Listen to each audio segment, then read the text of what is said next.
So this happened to me about 5 years ago when I was 18. I had decided to take a break from my longtime high school boyfriend after graduation because he was 2 years older than me and just a complete control freak. I was hanging out with my friend Jenna most of the time, not really doing much other than smoking weed and hanging out with all of our friends, when life was simple.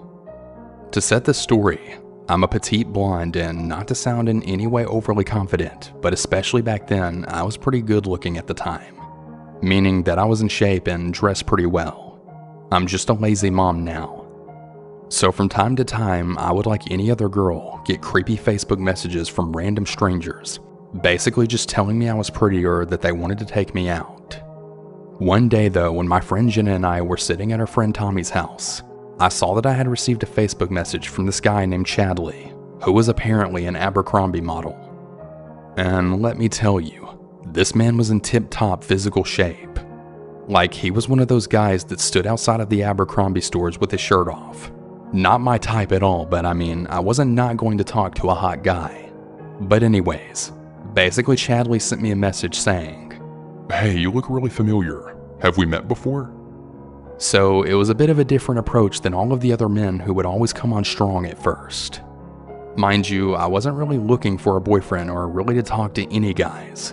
I guess at the time I was just kind of happy to get the attention. I feel like that kind of thing can really boost anyone's self-esteem. So the conversation goes as followed. No, I don't think I've ever met you. Maybe I just saw you at a party or something. I just saw your Facebook and you look so familiar and you're really gorgeous. I just had to ask. Oh my gosh, thank you. I really appreciate that. Then we started to conversate about what schools we were from, our exes, and so on. At the time, I was really interested in cars. My entire family works in that industry, and I was telling him what my dream car would be. He seemed nice and somewhat normal at first. He eventually asked me to come hang out at his house, and he lived in a very upscale town and neighborhood. So I thought to myself, hell, why not? I mean, it's not like I'm doing anything else that's productive with my time. So I head over to his house around 8 p.m. on a really cold wintry evening. As soon as I arrive, he greets me at the door. He then leads me into what looks like a poorly put together office. Inside, he pulls up his computer screen, and he literally had YouTube pulled up, and in the search bar was fast cars. And he was pretty much showing me a video of just a car going really fast. Like, cool dude, but why are you showing me this? I proceeded to act amused by it, and then he asked me if I wanted to watch a movie with him. I accepted, and he put something in. But just the whole vibe from him was just really weird. But at the same time, I guess I kept ignoring the red flags because of how good looking he was. So after the night was over, I said goodbye and then I left, promising to link up again with him soon. He literally texts me not even seconds after I walk out the door. "Hey, text me when you get home." Okay, so I get home and I tell him I'm safe and good night, and then he just insists on keeping the conversation going. "So what are you doing tomorrow?" Probably nothing after school. "Would you want to go out to eat?" Okay, sure. Yeah, that sounds cool. So once again, I head over to his house later in the evening and we get in his beat up Honda and we drive to an Outback that was nearby. So we walk inside and then we have to sit down as there was a wait. And he just keeps looking at his phone, like he's waiting for something. Finally it lights up and he then gets a call from a friend. "Hello? Yeah man, I can't talk about football right now. I'm on a date." "Yeah man, it's the girl I was telling you about." "Okay, I'll call you back later." Then he hung up. Still getting some really weird vibes from him, I just proceed with the date. Something about this guy is just really off, and it felt like he was trying to move really fast with me. All I could think about was just going home and not talking to him anymore. He just wasn't my type. So once we get back to his house, he then asked me if I wanted to come inside. Sorry, but I think I need to get home. It's getting pretty late and I'm really tired. He looks upset and then he says, "Oh, come on. Just come in for a second. I want to show you something cool." Red flag, but my younger self was pretty much down for whatever, so I just said, sure, fine. Show me what you want to show me. We walk inside and we are instantly, and I mean almost if they're standing right on the other side of the door waiting for me, instantly greeted by this guy's mom and dad. "Oh, hi Chadley, is this the girl you keep talking about?" "What? I literally met this guy 2 days ago, and he's already talking about me to his mom?" "Yeah, she's really great." Then his dad says, "Well, we'll leave you two alone. Hey, check out his swimming pictures on the mantle. He's a really awesome swimmer." "Okay, nice to meet you guys," I say, and I want to nope the heck out of there so fast, but not before Chadley kept trying to talk my ear off. "So I really want to be in the FBI when I graduate, and then I want to be an Abercrombie & Fitch model, like on the shopping bags." He literally sounded like a child. "Okay, Chadley, I'm sorry, but I really need to leave," I say. He walks me out to my car and just kind of stands there awkwardly expecting me to kiss him. But hell no. I jump in my Jeep, wave by, and back the hell out. He was just a really odd guy and I just wasn't interested at all. Now that you have the entire backstory, here's where it gets weird. So the next few days, I kept getting constant texts from Chadley. Every day it would always start as, "Hey." And for a little I said hey back because I didn't want to be rude to him. Thankfully I was going to Florida that week and I had a legit excuse as to why I couldn't see him. But literally every day he just kept sending me messages saying hey. And my responses just kept getting shorter and shorter every time, pretty much to the point where I wasn't even responding anymore. But well, that didn't stop Chadley. He kept texting me every single day for almost 2 months after I stopped responding to him. Eventually it was just getting so annoying and I decided to block his number. Then I started getting calls. Calls from random numbers, calls from private numbers, like non-stop. I picked up a few times, but no one was there. Then I would get another call and I would pick up and I could hear a man in the background. It was Chadley. I stopped answering my phone at that point. Then I kept getting Facebook messages from him. "Hey." That's all he would ever say, repeatedly, just basically spamming me with hays. I was just so annoyed and I decided to block him again. That should be the last time I hear from him. Or so I thought. Well, wrong again. So literally an entire 2 years later and I get involved with another guy and things are going really great with us. One day, however, I get a message on Facebook while I was at work from a man named Chadley. I'm like, what the hell is this? So I open it and then it says, "Hey stranger, how have you been?" And of course I didn't respond. But before I could even block him, he then writes back, "Okay, you little hoe, you could just be nice and say hi back to me. You don't have to be a total ass about it." Like, whoa, Chadley, what? And before I could even respond, I get a text to my phone. Can you guess what it said? "Hey." Right after he just freaked me out on Facebook. I wrote back, "Take a hint, bro, and leave me the hell alone already." To which I have no idea what his response was because I pretty much blocked him immediately afterwards. So thankfully, that's finally the end of my run-ins with Chadley. But it's so not the end of the story. So one day I was with my friend Claire and she had her Facebook Messenger pulled up, showing me a message that one of her exes sent to her, when I see none other than Chadley in her messages. And guess what this creepy freak messaged her? "Hey, you look really familiar. Have we met before?" I decided to ask her about it and what do you know? She said that he kept trying to get her to come over to his house, but she declined because he wasn't her type. Then a whole year later, I get a job as a general manager for a fine dining restaurant. One of my employees that I recognized upon hire was Chadley's ex-girlfriend's sister. After getting to know her a little bit better, my curiosity really got the best of me. I asked her what he was like. Guess what her response was? Apparently Chadley had met her sister on Facebook. After once again asking, "Hey, you look familiar. Have we met before?" And when this girl agreed to date him, literally after a month, he was already obsessed with her. Apparently after they broke up, Chadley had actually stalked her for years afterwards. And he actually ended up tracking her down at her new boyfriend's house and then started an altercation with him. He was a complete freak. So creepy Facebook stalker Chadley, please don't message or contact me ever again for the rest of my life. Please.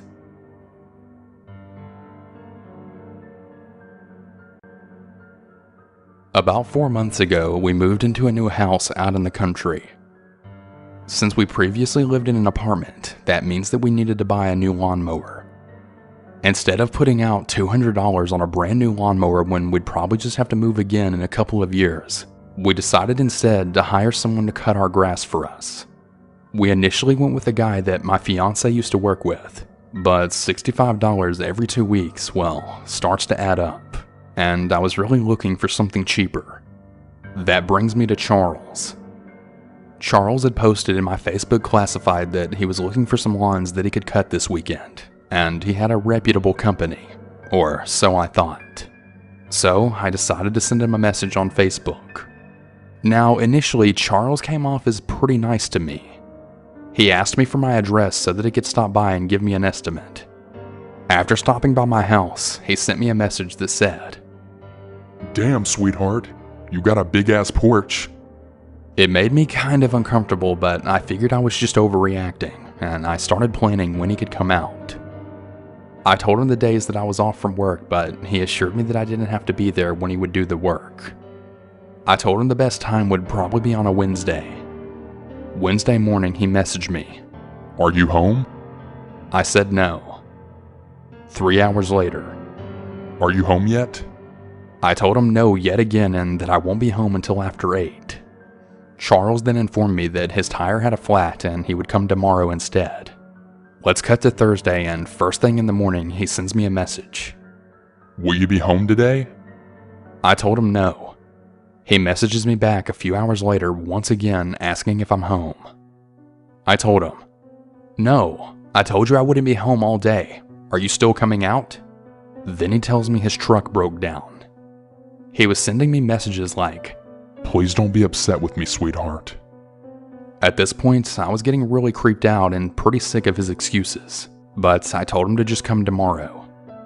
It's now Friday and it's actually my day off, but I woke up and I left the house for the day. He messages me, "Hey, I'm coming. You're off today, right?" I told him yes, but that I wouldn't be home. "When will you be home then?" I told him I didn't know, and he messages me later saying, "Sorry, babe. I was loading the equipment onto my truck and it then fell and broke. Maybe I can come tomorrow."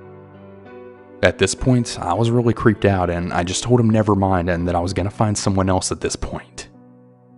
It's now Saturday and I get off work around 4 or 5 and I check my phone and I find multiple messages from him saying that he cut my grass and that I need to come home and give him the money. I told him no and that I would just send it through Cash App. He started getting really irate with me and saying that I needed to give him the money right now. I told him that I would give him the money once I got home and actually saw that the grass was cut for myself.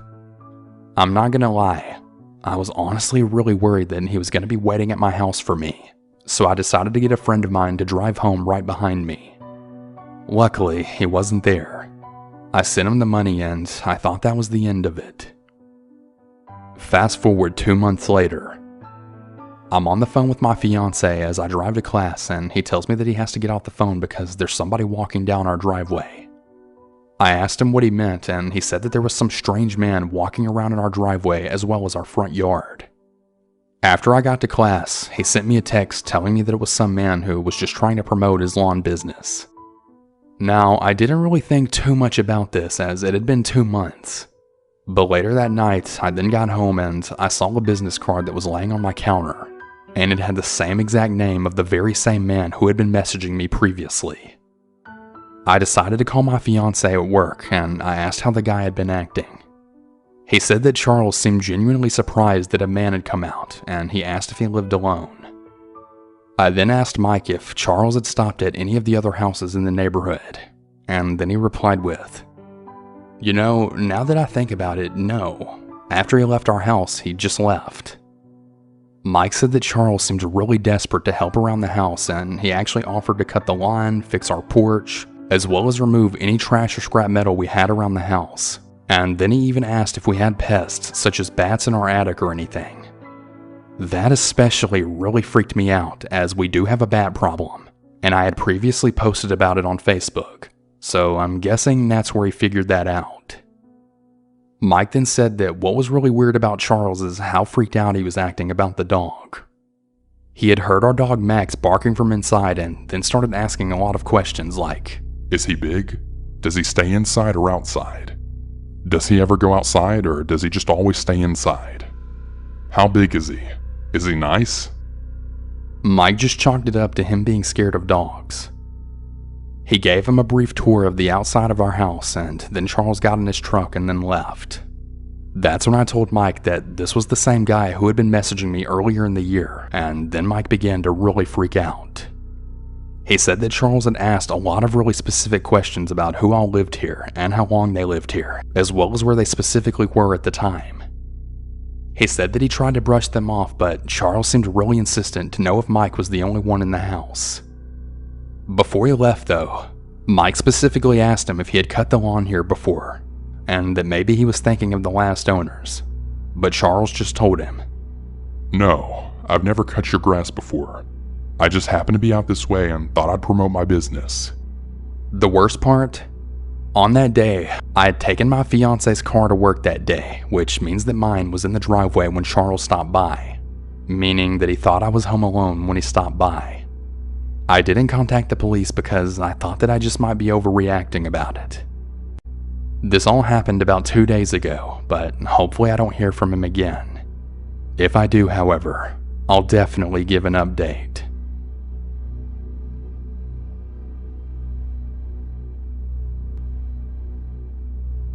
So this happened a few weeks back. As I'm sure most of you know, Facebook now has a dating component to it. I matched with this guy who seemed pretty chill to me. He was older than me. His profile had stated that he was 27 years old and I had just turned 23. But in my mind, 4 years age difference really isn't that big of a deal. We talked for about a day or two and decided that we would meet up for a drink to try and get a feel for each other in person. When we met face to face, he looked a little older than just 27. He had quite a bit of gray mixed into his facial hair, but I figured he might just be one of those people whose hair turns gray earlier in life. No big deal. We have a few drinks and then we chatted for a bit. He again states that he's 27 years old. He was really nice, but he wouldn't stop staring at me and feeding me compliments with every single sentence that came out of his mouth. I'm really awkward and I'm honestly pretty average looking. I was really flattered that he was saying those things to me, but naturally, it made me uncomfortable. Shortly after that, I decided it was time for me to head out, since I had to be up for work around 4:30 a.m. the next day. He walked me to my car and then we started discussing his car. It really caught my attention due to the fact that it was a 1970 Camaro.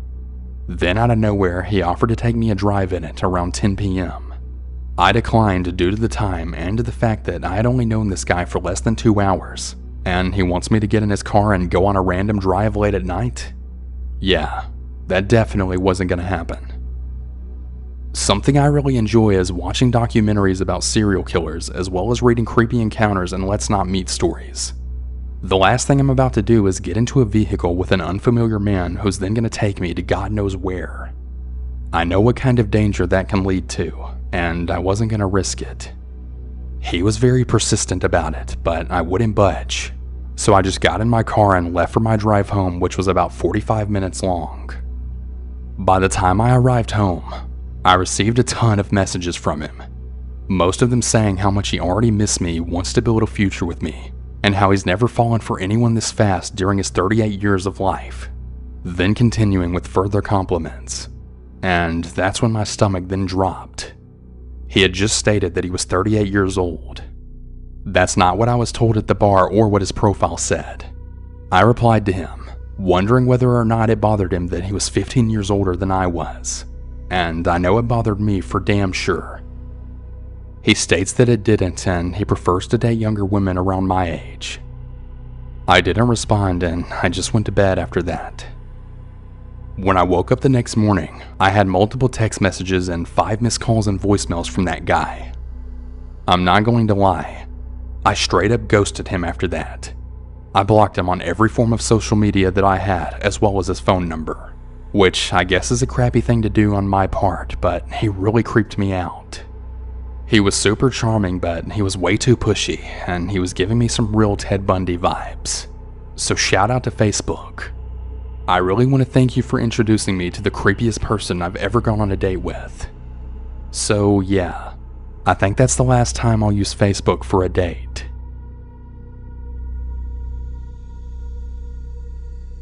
About a month ago, I got a Facebook request from someone who I didn't recognize, but we had a lot of mutual friends, so I figured we must have met before and maybe I just didn't remember. Immediately, right after accepting his friend request, he then tried to video chat me on Facebook Messenger. I didn't respond, and after a few tries, he gave up.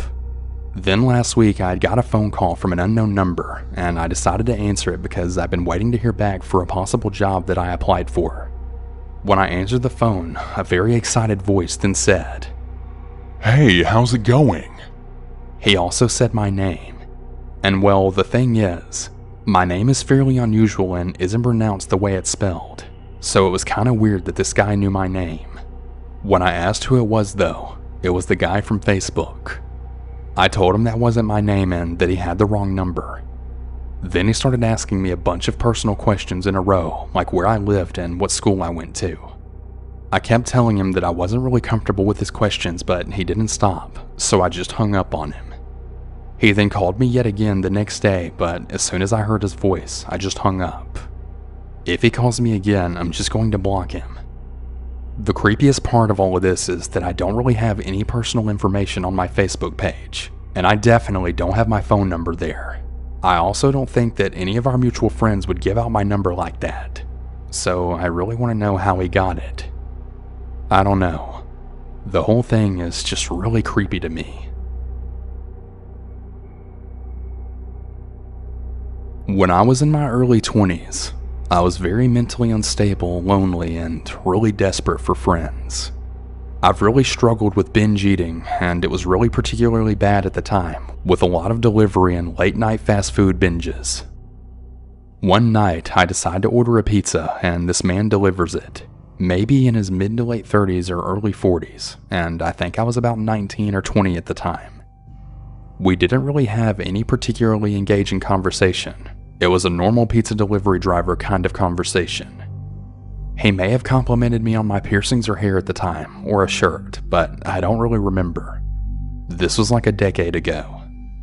I do know though that there was nothing that indicated that I wanted to be friends with this guy, and it really was just simply a customer/driver interaction. I think it was a day or so later, and he adds me on Facebook. I really want to emphasize that this was days later, meaning he took my information home or noted it somewhere.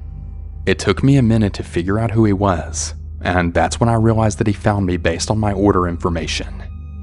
Being unstable, lonely, and really desperate for friends, I just decided to accept the friend request.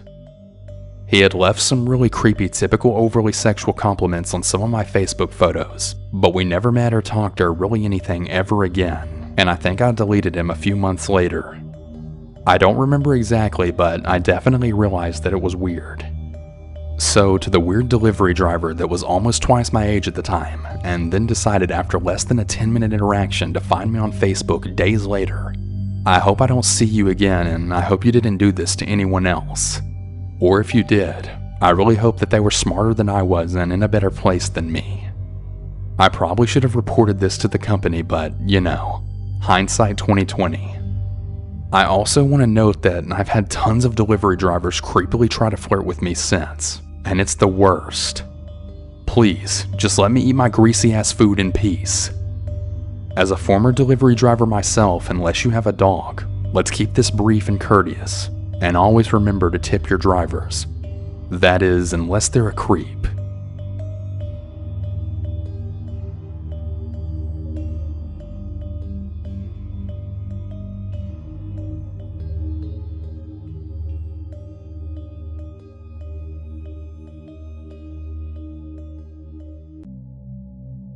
I moved to South Korea for university when I turned 18.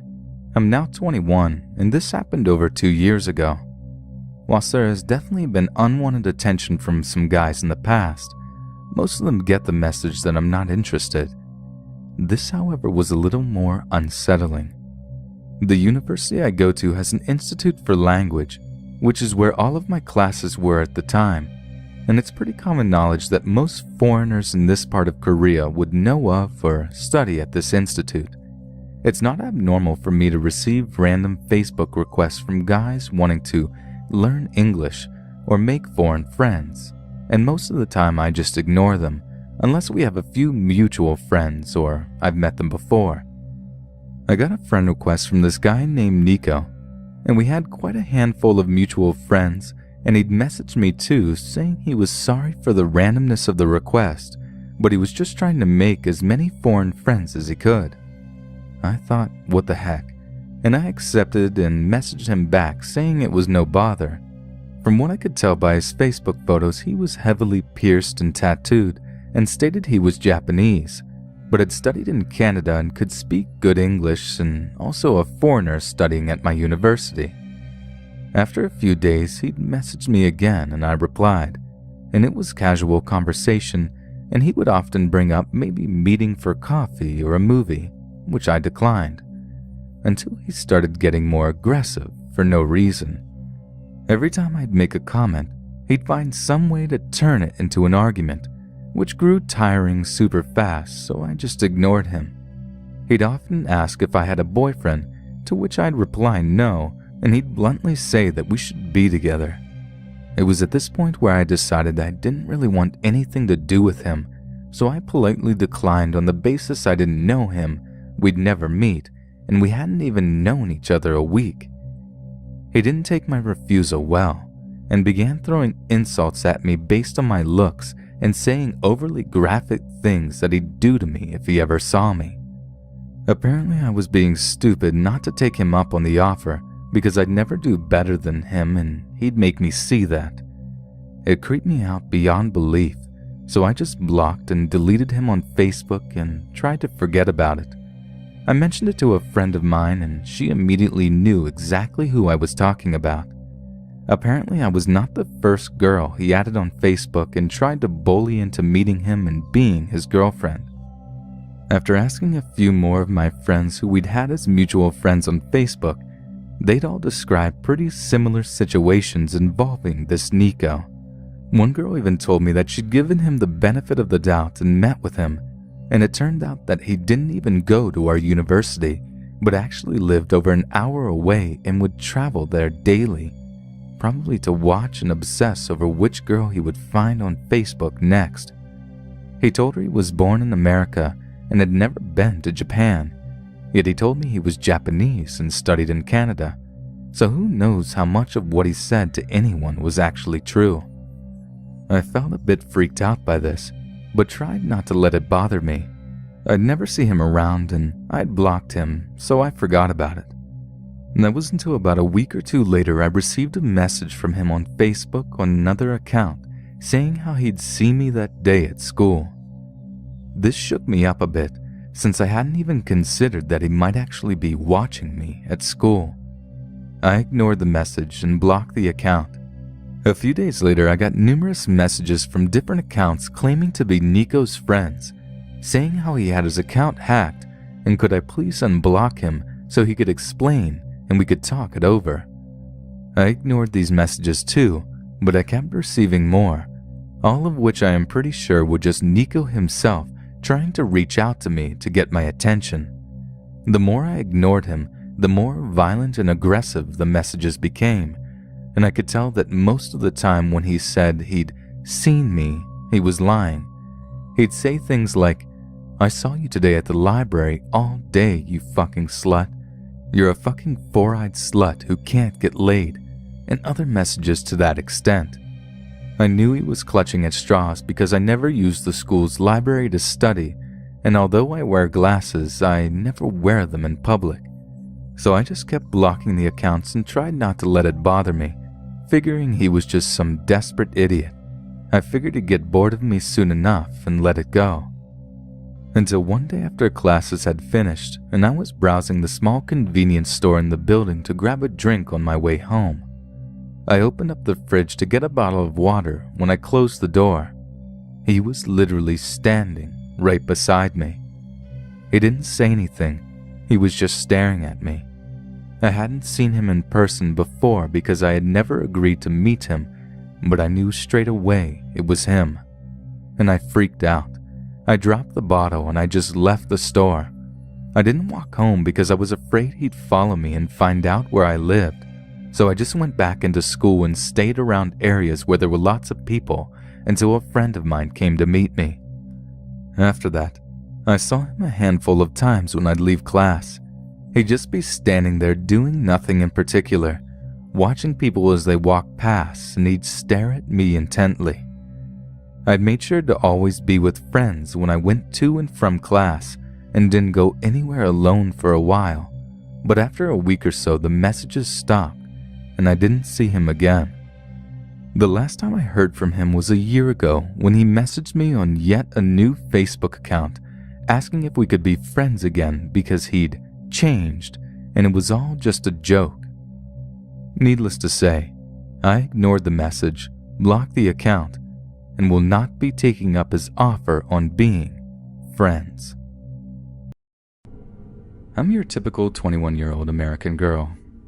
I grew up in the suburbs and had a pretty nice upbringing. Unfortunately, I had been a total party girl up until the time I turned 20.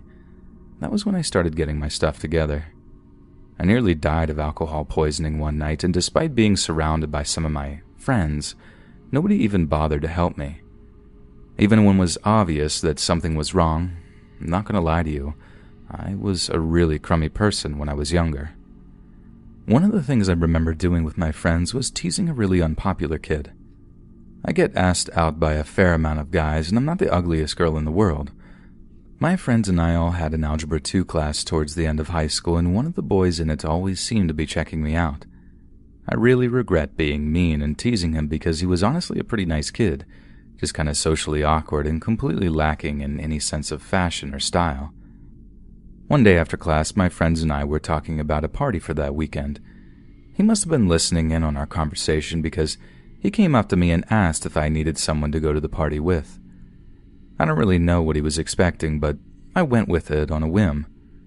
I told him that I really needed a nice guy to go with me so people would think I have a boyfriend. He agreed to go with me and said that he would pick me up before the party. We exchanged phone numbers, and that was that. My friends and I were already plotting on how we were going to embarrass him on the night of the party. I told him that it was a professional party. He told me that he had to go out and buy a tuxedo then. Me, being the horrible person I was back then, totally agreed. He picked me up in his mom's car before the party on Friday night. He even brought me flowers. It was at that point that I started to feel guilty and kind of wanted to abandon the whole thing. I couldn't do it though. My friends would have been really mad at me. They got 2 giant tubs of mayonnaise that they were going to pour on top of him. It was my job to have him stand for a picture and get him in the right position. Then I will tell them that I had to go to the bathroom real quick and for him to stay in place, and that's when my friends were going to pour the mayonnaise on him. Again, I regret that whole role I played in this whole thing. I even felt guilty at the moment when I walked away, and I actually went to the bathroom. I didn't want to watch it happen. From what I heard, he started crying and went back to his car and drove home immediately. I thought that would have sent some kind of a signal that I really wasn't interested in dating him. Well, he didn't quite get that signal, because he still kept trying to talk to me and go out on another date.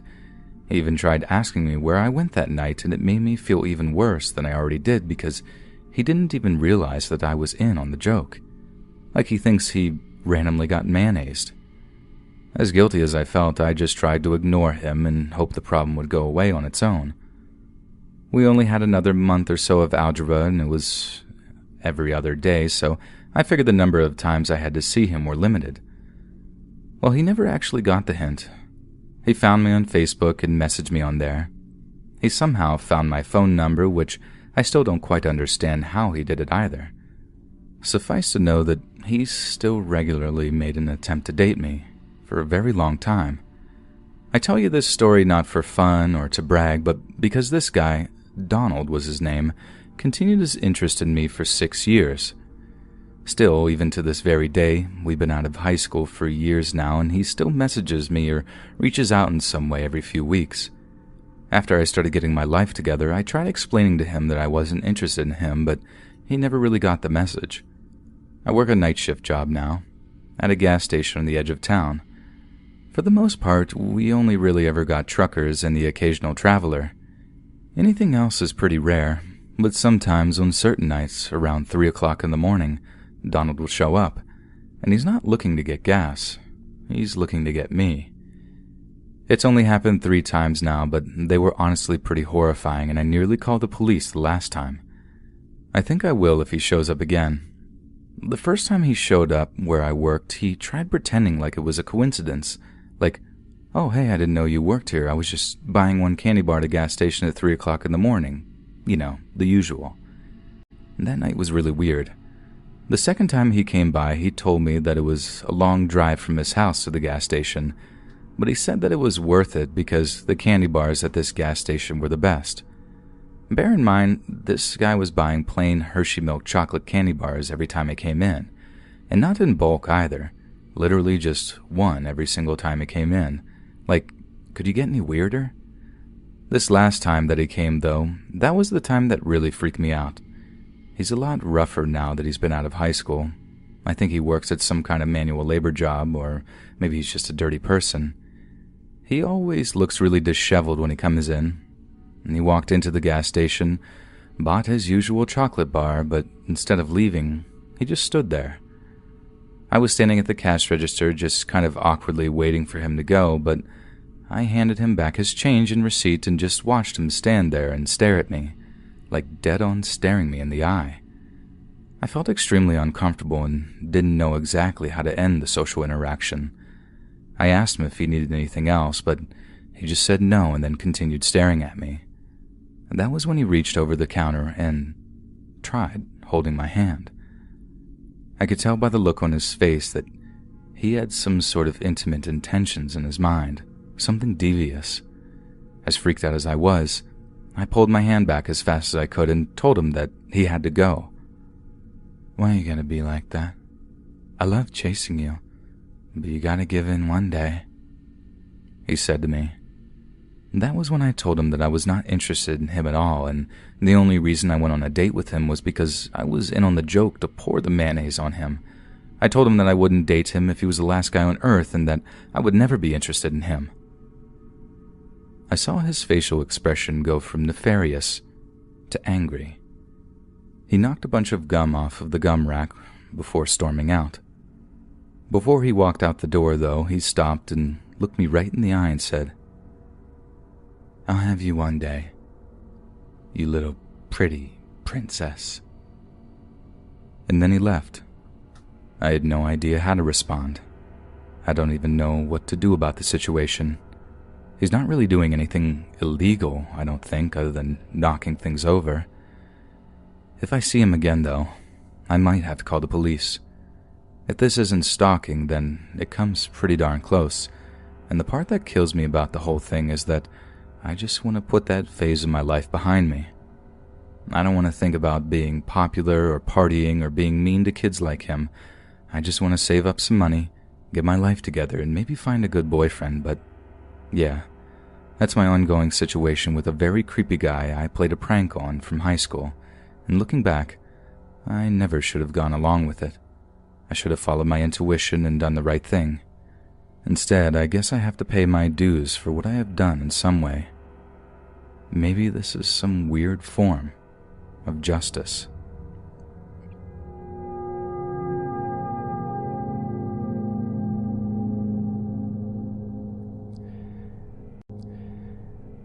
I work at a regional grocery store. I'm a 26-year-old female. I graduated from college with a master's degree in psychology and still couldn't find a job. Due to family circumstances, I wasn't able to get my PhD, which was basically the bare minimum to land any decent paying job. So I was a little stuck. I even had a hard time finding a regular job. I had applied to a bunch of lower positions, but I kept getting rejected because I was overqualified. Over and over again, people told me that I would get too bored on the job, and so they wouldn't hire me. This made me livid. After a certain point, my student loan payments were due and I really needed the money. I had to ask my cousin's friend for a job. He was the manager at this regional grocery store, Literally the only position they had available was stocking shelves on night shift. I couldn't believe myself. I was so ashamed. I felt like I'd wasted years of my life and thousands of dollars in debt just to get a job anyone could do. But either way, the job itself wasn't all that bad. I was allowed to listen to my earbuds while I worked. This meant I could turn on my favorite podcast while working. My favorite murder, if you're wondering. I must have worked there for about a year before the big change came. Previously, the store closed down at 12 in the morning, but for whatever reason, that policy got changed and it became a 24-hour store with the exception of holidays and Sunday nights. It really sucked. What used to be my podcast and stock the shelves time kept getting interrupted by stupid customers asking where things were. That was fine. I didn't mind helping people out. I worked there after all. But they would literally ask me where the most obvious grocery items were. So many times I couldn't help but think, are you literally blind or stupid? But then there was one night when a very strange man came up to me. He had really buggish eyes. Entire body was round and he had the longest nose hair I'd ever seen on a human being. It was like he took the hair right off of his head and glued it into his nose. I was down on my knees stocking the bottom shelf with pickles when he touched my hair.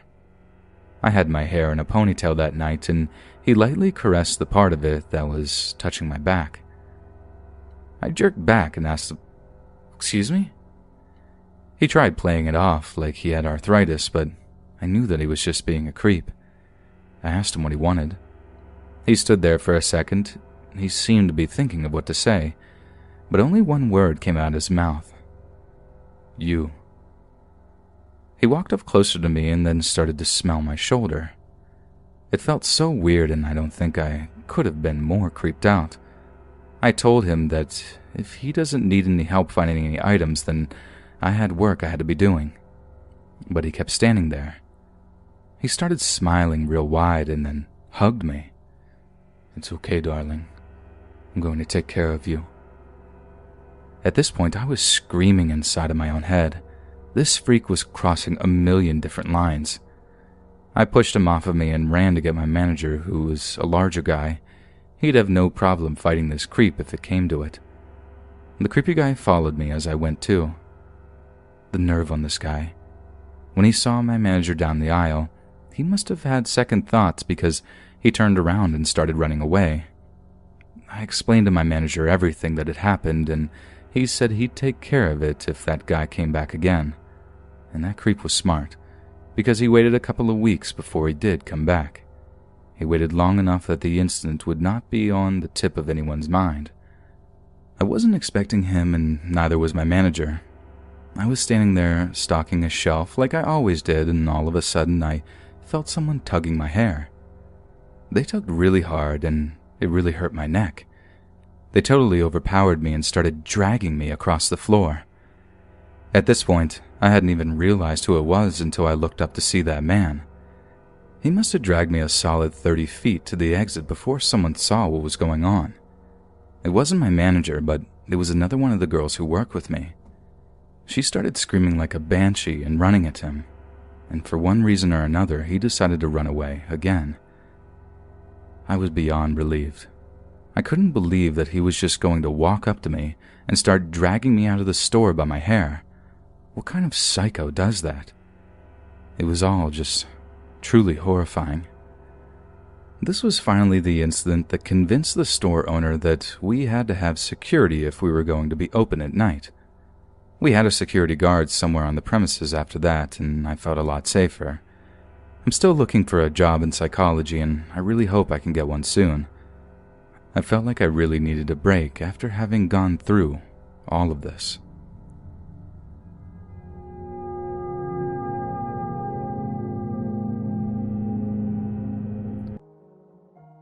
I worked the overnight shift for a small organization for executive protection agents. Let's call the organization Black Tie Protection for the sake of this story. We're all ex-military police officers or highway patrolmen. In total, there are about 6 of us full-time, and also a handful of part-timers. Essentially, we worked for a large-scale manufacturing company, but moreover, we're personal armed guards for the owner and his family. They are a wealthy family in the small community, and with that, there becomes some troubles every once in a while, and that's where we step in. We ran 12-hour shifts, 2 guards per shift. My normal partner's name was Austin, but we all used his call sign Coma. I know that seems weird, but long story short, this tough son of a bitch took a sniper round right in the helmet in his early service days and stood right back up to finish the fight, only to pass out after the fighting had finished, and he was actually in a coma for weeks before coming to again. Needless to say, he's a good partner to have. Our normal shift consisted of one of us walking the empty building at night, while the other sits at the guard station next to the owner's huge house watching the property, as well as the video camera feeds. The first of the 2 stories happened about a year after I started. People say that things happen when you least expect it, and that's exactly what happened. We had been doing our normal rounds and joking back and forth over the radio when I received a strange call over our secured radios. There was a slurred, deep voice. Can anyone hear me? I clicked the radio with the response. Coma? Is that you messing with me? He answered back quickly that it wasn't him. Then he said to whoever's on the line that it's a secured channel. After a few moments of silence, there was yet another strange call. It was the slurred, deep voice again. Okay, good. You can hear me. I need you to help the person in the old house. I can't control myself for much longer. Then the radio goes silent. I immediately got back to the guard station, and both Coma and I tried multiple times to get whoever was on the radio to answer again, but there was no response. After a brief moment, the only old house we knew was the house that the owner had grown up in, and it wasn't that far off the property, and he keeps it out of nostalgia. We decided to go check it out. We got geared up and we jumped into the truck, then drove over to the old property. Now, this isn't a rundown house by any means. It was a nice 2-story house. It had a really big pool in the backyard, and it was very well kept. The first thing we noticed upon arriving was that the light that's usually left on in the upstairs room was off. There was an eerie stillness in the air. We made entry, and we started clearing the room one by one, and after what seemed like an hour of stress, we had finally cleared the entire house. Looking around once we regrouped, confused Coma then said to me, "Yeah, I think this was all just a prank." And just as we were about to leave, the radio cracked on again. Once again, the slurred, deep voice. Oh no, it looks like you were too late. I guess it's a good thing no one uses the pool anymore. Then silence again. We rushed down and we all looked at the pool, but nothing. Getting frustrated and feeling played, we were just about to leave when I had spotted the pool house door was a little cracked. Using hand signs, I gestured guard up and moved towards the pool house. Upon getting to the pool house building, we burst through the door, our guns drawn, to then find something that still haunts me to this day. There was a female, maybe 20 years old, and she was stabbed so many times it looked like her body was Swiss cheese. Upon finding her, I had rushed to her side while Coma held the position at the door. Now, I had combat medic experience, so I had tried to find a pulse, but I didn't find one. Upon laying her down to try CPR, I realized her head had almost been cut off. After gathering myself, I also realized there was a smile drawn in blood right on her face, and the word almost written on her forehead. We called the police and we secured the scene the best we could. It took about 2 weeks, but we finally heard the sick person that had done this awful act was a known convict that had actually been released only days before. He had lured the poor girl into the house by claiming it was his. That drawn-on smile still haunts me to this day.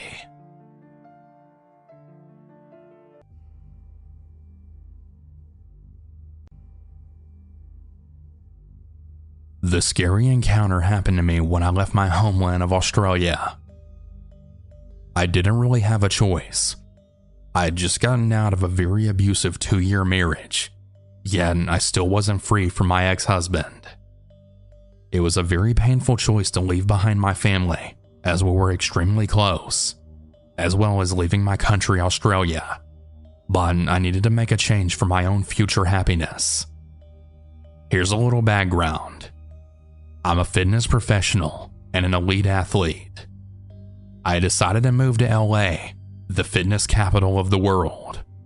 I packed my whole life into 2 suitcases, and I then set off to start a new life. I was filled with excitement and anxiety, and fear of the unknown. I had nowhere to live, no job, or family or friends. I was on my own. I touched down in LA, checked into my hotel, and started to look for a place to live and a job. I found a great apartment 1 street back from Melrose Avenue. It was a great location, as I didn't have a car, so basically I just walked everywhere. After a week of handing out my resumes, I had landed a great position as a head trainer at a 24-hour gym. I was so excited. The gym was only a 25-minute walk from my apartment. My shift was from 4 p.m. to midnight, which I loved. I got to train during the day, which was perfect. I had settled in beautifully. I had made some really great friends, and I had also met a really great guy. He was from Canada.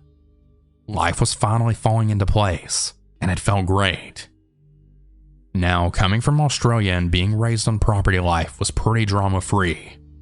So walking home from work in LA at midnight, I truly never gave it much thought. Don't get me wrong, I was always careful, but I was never really worried. What an idiot I was. On this particular night, I'd stayed late, as my coworker was running late for their shift. No big deal. I left the gym and I started my walk home around 1 a.m. Now, my walk home was mostly very well lit on the main drag. However, the street I lived on was extremely dark with lots of trees.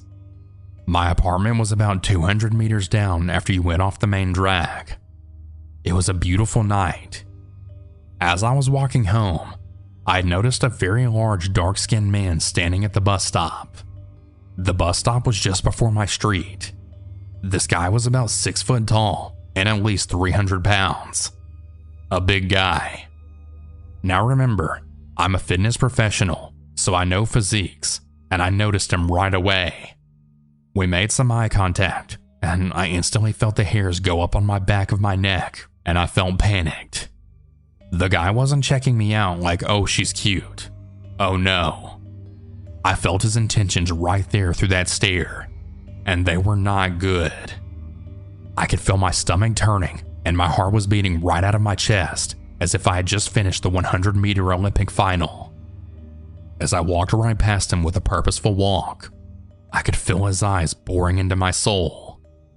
I didn't dare look at him again. I really didn't want any type of conversation with him or give him any opportunity to approach me. So I walked past him, and with every step as I walked by, I could feel my pulse quickening. When I finally passed him, my fear only increased, as I then realized he's now behind me and I can't see him.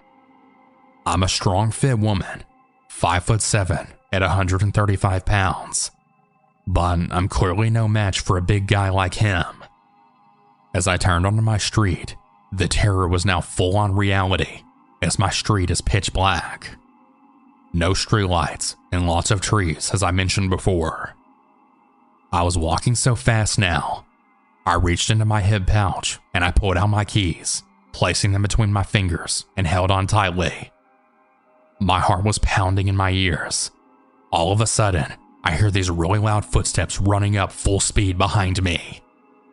I spun around to see this big, huge guy standing right in front of me, and I screamed out loud. He then grabbed me with both hands, clutching my clothes. I was still clutching my keys, and I had punched him in the face as hard as I could. Right at about that time, I then saw a car driving down my street towards us.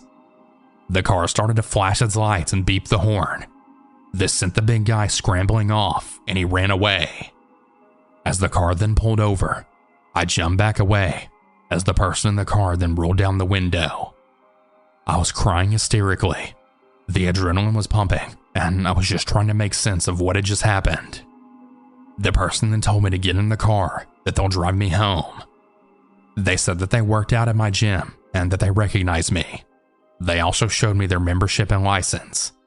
And they then said, "Please get in the car. I just want to help you." That guy went into the car in the alleyway. There's actually 2 guys, and I don't think they're done messing with you. My mind was racing as I then got into his car. I was crying so hard as the realization then washed over me of what just happened and what could have happened. I know that night I had a very special angel watching over me. That experience opened my eyes, as well as my awareness to all of my surroundings. When you feel something isn't right, trust your inner voice. I'm so very glad I did. That night is a night that I will never forget, and the sound of those heavy footsteps will forever be etched into my brain. I don't ever want to experience anything like that again. Stay safe and stay alert.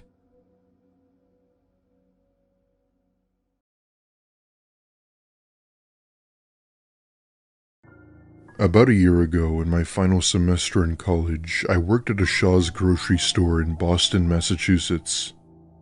For those of you who don't know what Shaw's is, it's basically a grocery store that's mainly based in the Northeast. I didn't have a car yet, so I mainly requested for day shifts as I've always been skeptical of the night. It wasn't that I hated them, it was more so the fear of what could happen, especially to a petite 5'7" girl like me. However, sometimes I'd be given a closing shift, much to my annoyance, as I had a 7:45 a.m. class and we closed pretty late. Whenever I did have a closing shift, we'd end up closing at 10, and it's about an hour's bus ride back home. My managers, being the jerks that they were, gave me a week of closing shifts knowing my situation. I was pissed, but whatever. It's a few $100s added to my paycheck, so I couldn't argue with that. It was a Thursday night, and I had just finished stocking a few chips as we had just gotten an extra shipment. It was me, my manager, and another coworker running the register.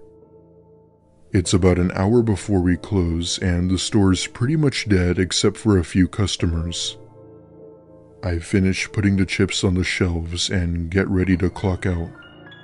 Before doing so, my manager had told me to go outside and bring the shopping carts that were in the parking lot to the store. Living in a decent-sized city, it wasn't uncommon for careless people to leave their carts out in the open. As I'm grabbing a cart beside a car, a woman rolls down her window and says hello.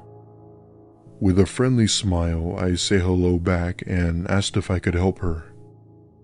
In the car was a mom and what appeared to be her teenage daughter in the front seat. Right away, the mom seemed concerned, looking back and forth before telling me that they needed gas. I tell her there was a gas station just down the road, but she then interrupts me, asking if I could give her money for gas. She's explaining as to how she just came from another state and was in desperate need. Being a dirt poor college student, I barely made enough to pay for my own tuition. However, I didn't want to decline help to someone in need, so I take out my wallet and hand her a $5 bill. She stares down at the money and then back at me as if she wanted more when she said that it wasn't enough. I told her I was sorry and that was all I had. She then says in a more direct tone if I could get into her car and go down to the gas station to help her get gas. As I was about to respond, that's when I noticed the teenage daughter had been staring at me the whole time. She's sitting in the seat, giving me this dead stare while licking her lips as if she were planning on something. That was my cue to get out of there as something wasn't right. Thankfully, my manager had come out, and when he saw the car, it immediately pulled out of the parking lot and drove off. I remember running up to him and thanking him for noticing. He also knew something was wrong, as he could definitely see the fear and panic of my face. My manager took a picture of the car and was able to identify the year and model of it. I worked at that Shaw's for a good year after that, and never saw that car again. It was spring break of 2007, and I was home from college during what felt like the worst semester of my life. Classes were extra hard for me that year, and not to mention, I had just gone through my first major breakup, and as a 19-year-old, I was still learning how to deal with that. So spring break was just what I needed. And to make things even better, my family had a timeshare on a cabin that was located in the woods just past Oneonta in upstate New York. I knew that I needed a break from the pressure of the real world and needed to find some peace of mind, so I asked my parents if I could spend a few days in the cabin if it was available. And to my luck, it was. And to my surprise, my parents were totally fine with it. We planned it out meticulously so that they wouldn't be worried about me. I was going to stay from Monday through Thursday, so I would need 4 days worth of food and water just in case the plumbing from the well wasn't working. After gathering all my supplies and packing my clothes, I hopped into my Subaru Outback and made my way to the cabin. It was about a 4-hour drive, but I just jammed out to some A Day to Remember, and the time flew by. In no time at all, I was at the cabin, and I began to bring my things inside. I checked the sink, and the plumbing seemed to be working fine. After getting settled in, I made my way around the property and just enjoyed taking in all the sights. To be honest, the first few days were just pure bliss. I couldn't think of anything I would have rather been doing. Nothing compared to the scenery of the hikes that I went on, or the 2 fires that I had outside the first 2 nights I was there. It was great. I just listened to some music and let my mind wander. It wasn't until the 3rd day that things began to get a little strange. It was Wednesday, and I decided to go on one last hike before calling it a day. I walked down to my usual trail, which led to a small stream that I liked to take a break at and watch for a bit before heading back. And at first, everything was fine. However, on the walk back, I couldn't help but feel like I had 1,000 sets of eyes on me, like every movement I made was being watched. I tried to shake the feeling off, but it wouldn't go away. By the time I made it back to the cabin, the hair on my arms were standing straight up. I don't know what it was, but there was something wrong. Looking back on it, I wish I just decided to pack up and leave right then and there, but I decided to stay that last night. So I went inside the cabin and locked the door and proceeded to make sure the 2 windows were shut tightly as well. After a bit, I had managed to calm down and was about to fall asleep. That was when I heard it. It sounded like breathing coming from the other side of the cabin door, which was next to the couch that I had been laying on. I froze. I couldn't catch my breath as I tried to listen for more breathing noises. But what I was met with was far worse. A quick, scratchy noise began to come from the other side of the door, as if something was trying to dig its way through. Then it stopped. I waited for a moment, as still as I could be, and that's when I heard it again, only this time it was to the right of the door, directly in front of where I was facing. It was as if it knew right where I was positioned. The scratching persisted for about 30 minutes, though it felt like hours. I didn't get any sleep that night, and as soon as the sun was up, I grabbed everything that I brought with me and bolted to my car. As I was sitting in the driver's seat, I was horrified at the sight of deep claw marks in the lower part of the cabin. An animal was definitely trying to get in that night, and I never went back to that cabin again.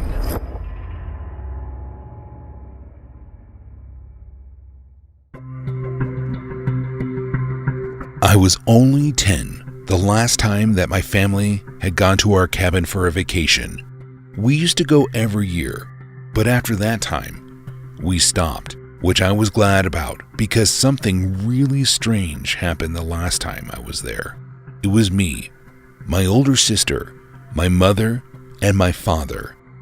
They had all gone to sleep and I was restless.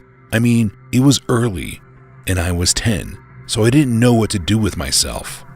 I ended up making the foolish decision to sneak out and stare at the stars.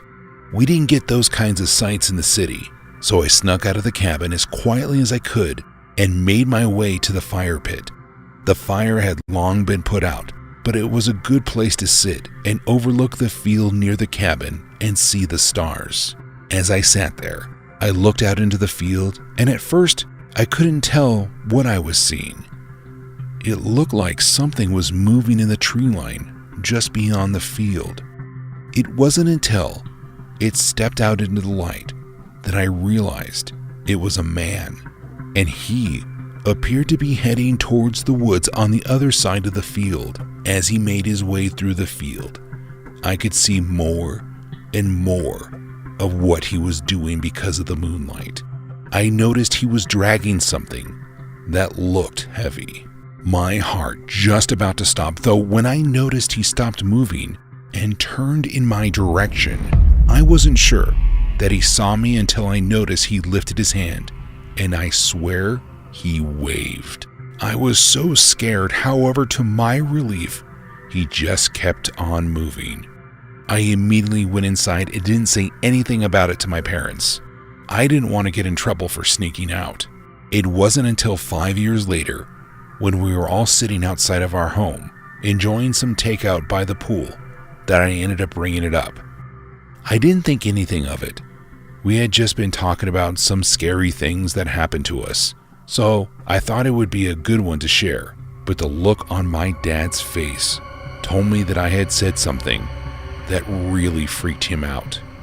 That was when he explained to me why we had never gone back to that cabin. Apparently, 2 weeks after we had left and gone home, my parents were questioned by the police considering a body that they found near our cabin just a few days after we had left. Apparently, upon searching the area, police found 9 different bodies buried in the property. I will absolutely never forget what I saw that night, or how lucky I am still to be here.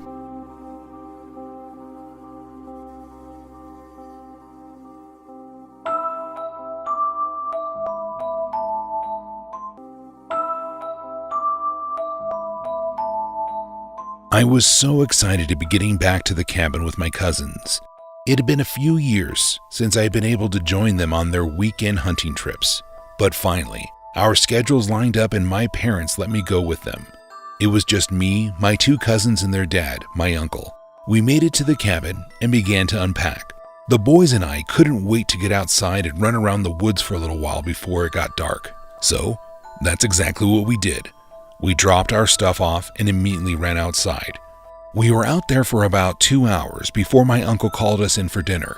When we got inside, he seemed a bit weird, but I didn't think anything of it. I just sat down and got ready for some dinner. That was when my uncle asked my older cousin if he remembered leaving the door open or anything like that. He seemed to think that a squirrel or some sort of animal had gotten in and had been rummaging through whatever they had left there. My cousin said no, and that was the end of that conversation. We didn't speak another word about it. We just enjoyed our pasta and talked about our plans for the next day. All through the meal, though, I couldn't help but shake the feeling like something was looking at us. Again, I just brushed it off like it was nothing and finished eating. After a few hours, it was time for bed. My cousins and I got to stay in the living room of the cabin on the pull-out couch and the reclining chair while my uncle slept in the room that was in the back of the cabin. It took a while because we didn't have a TV, but we eventually fell asleep. However, about an hour after finally passing out, I woke up to my younger cousin shaking me. When I asked him what he needed, he didn't move, but I noticed his eyes were locked onto the window.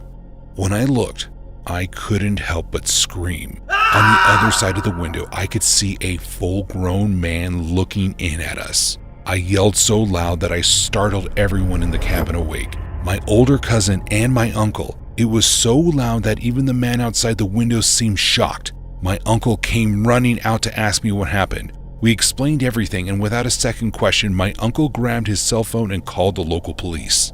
They said they would be at the cabin in about 10 minutes. So until then, we all went into my uncle's room where he had his hunting rifle.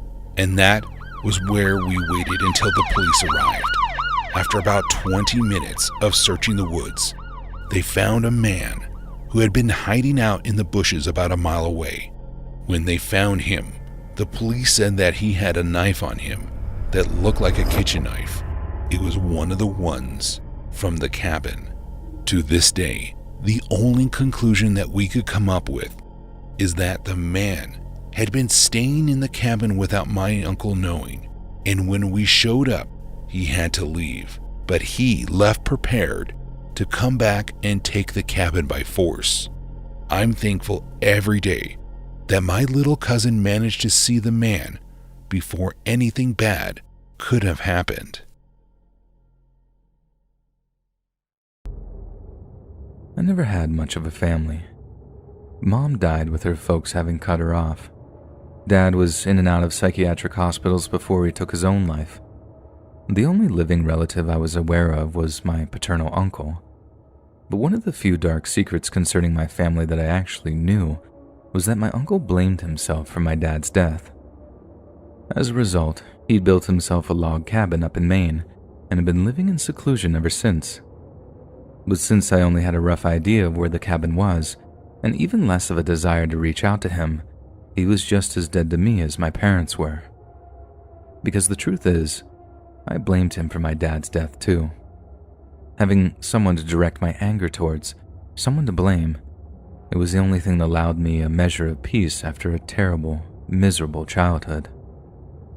Against all odds, by the summer of 2015, I actually built something of a life for myself out here in Boston area. I was an assistant manager of a brewery pub. I had a small but nice apartment. I even got a couple of dates here and there. I was firmly in the process of putting my old life behind me, and that felt better than I can possibly describe. Then came the letter that changed everything. It was from an attorney's office in Augusta, Maine, and as soon as I saw which state it was postmarked from, I had an inkling of the news that followed. Lo and behold, it was a letter stating that my uncle had died, and that this guy had been tasked with dividing my uncle's estate among his surviving relations. I'd always assumed he didn't have much money, and I was right about that, but that didn't mean I hadn't been allocated something in his last will and testament. Yet, irritatingly enough, I'd have to go all the way to Augusta to find out what it was. I gave the attorney's office a call, lied about being too busy to make the drive, and just asked them straight up what had been left in the will. So, imagine my curiosity when this guy tells me he has no idea what it is, that all he has is a key to a security deposit box located in an Augusta bank. He's been paid to ensure I open the box and understand the significance of the contents, nothing more. His only motivation being that his payment is locked inside the box too. It sounded like the plot of a bad movie, and only once the attorney had assured me that he was deadly serious did I actually start to believe it. Part of me wanted nothing to do with it, and told me it'd be nothing but picking at old wounds, dragging up a past I'd worked so hard to leave behind. But peace of mind doesn't pay the bills, and as greedy as it sounds, if there was money to be had, I wanted a piece of it. So I took a half day one Friday in mid-July, the 17th or the 19th I think it was, and I began the 5.5-hour round trip to Augusta up in Maine. It's a pretty nice drive in the summertime, and the views quiet and the growing feelings of dread for as long as they were able to. But as I pulled up outside the quaint, homely offices of the law firm, Stevens & Day, I felt like I was on the verge of a miniature panic attack. I'd gotten it into my head somehow that all I was going to get was a letter telling me some awful truth about my family that had ruined all the progress I'd made over the past 4 or 5 years. So, you can only imagine my trepidation as I meet with the attorney and drive over to Bangor Savings Bank to unlock the box with him. I was actually clammy with nerves by the time the bank manager ushered us into the room housing the deposit boxes, and when I cracked it open to reveal nothing but a wad of cash and a single letter, I thought my worst fears were confirmed. The attorney took the money, but when it came to me opening the letter, I was obviously hesitant. It reached the point where the guy asked me if I was actually going to read it, or if I wanted some time alone. When I hit him with what I thought was a pretty unusual request, I wanted him to read the letter for me, then summarize it as clinically and coldly as possible. I knew I wouldn't be able to bring myself to read it for a long, long time, yet at the same time, I had to know what it said. He was blood, and as much as I hated him, I knew that honoring his final message was, at a minimum, the right thing to do. I watched the attorney's face the whole time as he unsealed the envelope, took out the letter, and began reading. He briefly scanned the contents before a look of puzzlement came over his face, and sensing my impatience, he just showed me what was written. It wasn't some long-winded apology or explanation. It wasn't a goodbye or a dying request. All what was written were a set of numbers that I figured were coordinates and 3 scrawled words. Burn it all. When the attorney asked me what the significance of the coordinates were, I didn't have an answer for him. But all it took was a quick Google search to work out that they pointed to a seemingly random spot in the Debsconig Lakes wilderness area. I wasn't certain, but I was 90% sure that this was the location of his cabin, but whatever he wanted me to burn was a complete mystery to me. In the space of about 10 minutes, I went from wanting nothing more to do with such a grim situation to being consumed with morbid curiosity. My imagination went into overdrive, and I theorized on all the dangerously illegal or disgustingly immoral things he might have been up to out there. I just had to know more, because if he'd left some terrible, shameful legacy behind, you could bet I wanted to destroy it. The ride back to the Stevens & Day gave me an opportunity to politely grill the attorney on my uncle's death. I figured if he'd fallen ill or died at home, then someone must have seen the inside of his cabin. But according to the attorney, my uncle had driven himself to the hospital about a week before he died and had made the deposit box arrangement with him months before. So for all intents and purposes, the only person that had ever seen the inside of that log cabin was my uncle. Before I left the guy's office, I asked him his advice, and I'll never forget what he said. Well, as my grandpa used to say, sometimes things bury you if you don't bury them first. And he was right. I couldn't lose any more sleep over this nonsense. It almost killed me once before, and there was no way I was going to let that happen again. It was clear what needed to be done. I'd drive out to that cabin, do my uncle one last favor, and burn whatever horrible truth it contained to ashes. I planned to check into a nearby hotel, then set out at first light the next morning after 8 hours of sleep. But 8 hours sleep turned to be rather ambitious. When the clock on the motel wall ticked over to 2 a.m., I figured a better use of my time would be to scour Google Maps for the best route out to the cabin. Then, by the time the first slivers of blue dawn began to creep onto the horizon, I was packed up and ready to go. I didn't figure I'd need much, just a jerry can of gas and a box of matches, and those were easily procured. Then once I had one of those extra-large gas station coffees in my drinks holster, I was just about ready for the 3-hour drive out to the lakes. The entire drive, I had those 3 words just echoing around my skull. Burn it all. I've never been so fully consumed with curiosity in all my life. It was an ache, Like that feeling when you hold your breath for too long and just need to let it all out. I had to know how my uncle had been living for the past 30 years and what it was he wanted me to burn. But to explore that cabin would be to risk my sanity when I could just burn the thing to the ground and walk away and go on living. I tried so hard to make up my mind, but the truth is, I didn't know what I was going to do until I was face to face with the old rotten cabin. Face to face with the truth. When I was almost certain that I was within walking distance of the letter's coordinates, I parked my car up in an old lot near a trailhead, then headed northwest towards what I assumed was going to be the cabin. But about a half hour or so into my hike, I began to notice something rather unusual about the area's flora, and it wasn't long before one particular sight stopped me dead in my tracks. There, lying in the dirt in front of me, was what looked like a mix between a pile of beef mince and a brain. At first glance, I really did think it was living, or at least once living flesh. The shade and texture of it was almost identical to meat, but I soon realized that what I was looking at was actually a kind of fungus. I later discovered it to be Gyromitra esculenta, or more commonly, brain fungus. And although it can be highly poisonous, it's not an uncommon sight in northeastern forests. However, what was uncommon was the frequency with which I sighted the distinct-looking fungus around the woods. And those weren't the only weird mushrooms I found out there, and the next variety I saw was even creepier than the last. While the brain fungus was just kind of gross-looking, I mistook the devil's tooth mushrooms for chunks of bloody human tissue. Go ahead and look those up, by the way. You'll see what I mean. Younger specimens basically bleed this bright red substance that I later discovered contains anticoagulant properties. In plain English, it looks like blood, and it can make you bleed easier. Creepy, right? But again, not nearly as creepy as just how many of the disgusting little things were dotted around the forest. They were everywhere. Sometimes 2 or 3 around the base of every tree, and the closer I got to the coordinates, the more there seemed to be. I had this GPS app on my phone that was helping me keep track of where I was, and I didn't have to worry about the cell service cutting out because it worked offline too.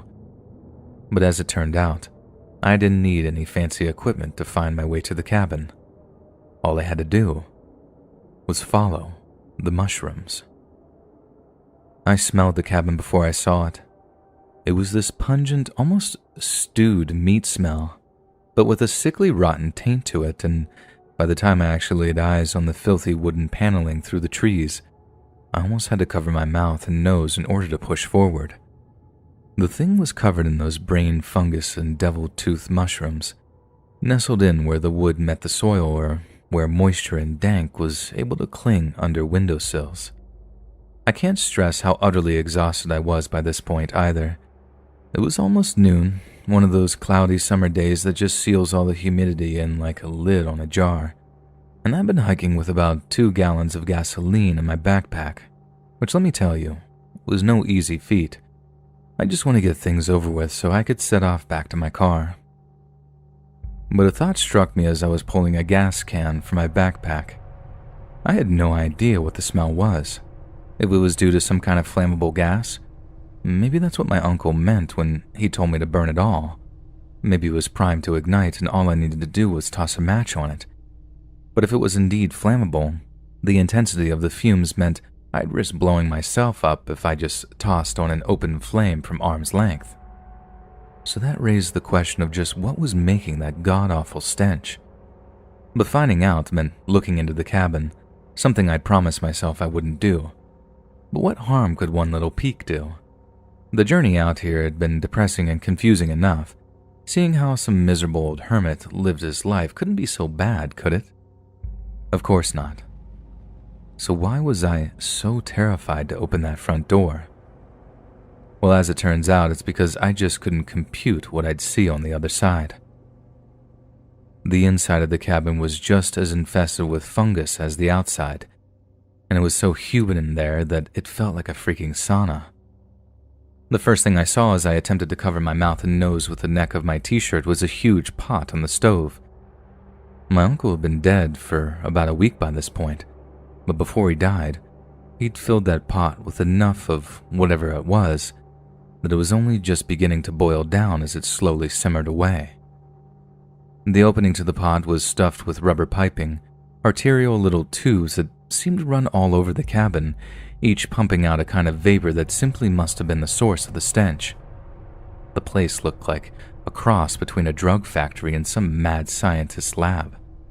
There were sodden, moldy books lying on the floor, a blackboard with some indecipherable pictograms on it, and that was just about all I could get a glimpse of before my eyes started to water and I was eventually forced to retreat from the open door, where I promptly vomited. Those fumes, they were just unbearable. Like my head was spinning and I honestly thought that I might pass out for a moment. I have no idea what he was doing in there. All I know is that it had something to do with all those mushrooms. There were so many of them there that I thought I could almost hear them, moving or something. It was this repulsive, intestinal hum that made my skin crawl to listen to. After I collected myself, I wrapped my shirt around my face to create a kind of makeshift respirator, then set about emptying the contents of the gas can all over the outer wall of the cabin. Then, with a flick of a match, it all went up in flames. And I know it was just my ears playing tricks on me, that what I heard was just the sound of moisture escaping the soaked wood. But I'd have sworn I heard the screams of that fungus as it burned. When I finally drove back home, I was no more enlightened than I had been before. If anything, I only had more unanswerable questions, more to keep me up at night when that not knowing anxiety gets too much to bear. But still, I'm glad I burned that cabin down, that I didn't leave whatever darkness it contained to be stumbled on by somebody else. I thought I might hear about it in the news too, and for a day or two I wondered if I'd accidentally started some kind of forest fire. But no news ever came, not even so much as a peep, and I figured that maybe it wasn't just my uncle who wanted whatever was up there to stay secret, that it all runs deeper than I could possibly imagine. But I try not to think about it anymore. Like I said, I've made something of a life for myself, even got a long-term girlfriend who I've been talking about marriage and kids with, and I'll be darned if I do anything to mess that up. And if you're ever out near the Debsconic Lakes, keep an eye out for those mushrooms, because if you start seeing a little too many of them, it might be better for you if you went back the way you came.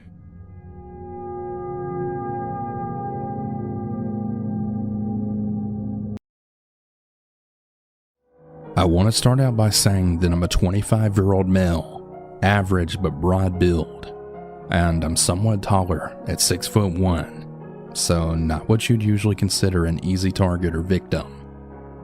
I'm an avid outdoorsman. I love being in the middle of the woods, either with friends or alone. There's a certain peace I find when I'm sitting alone by a stream with nothing but nature all around me. I specifically love hiking, and I usually start hiking in the spring. My favorite spot to hike locally is in a small town in southwest Ohio. This is normally a very peaceful, quiet, and relaxing place. Usually you'll run into a couple of other hikers or families swimming in the creek nearby, or just a few animals along your trail. This day, however, well, it turned out to be entirely different. It started off like every other hiking trip. I grabbed my pocket knife and water bottle and headed toward my spot. Once I arrived, I picked my favorite trail and started down the loop. It was a windy day in mid-spring, and I had been hiking for about half an hour when I then heard what sounded like a woman screaming for help in the distance. I paused momentarily at the bottom of a small incline, listening closely when I heard the scream yet again. At this time, I ran up the incline to see if there was someone injured nearby who maybe needed help.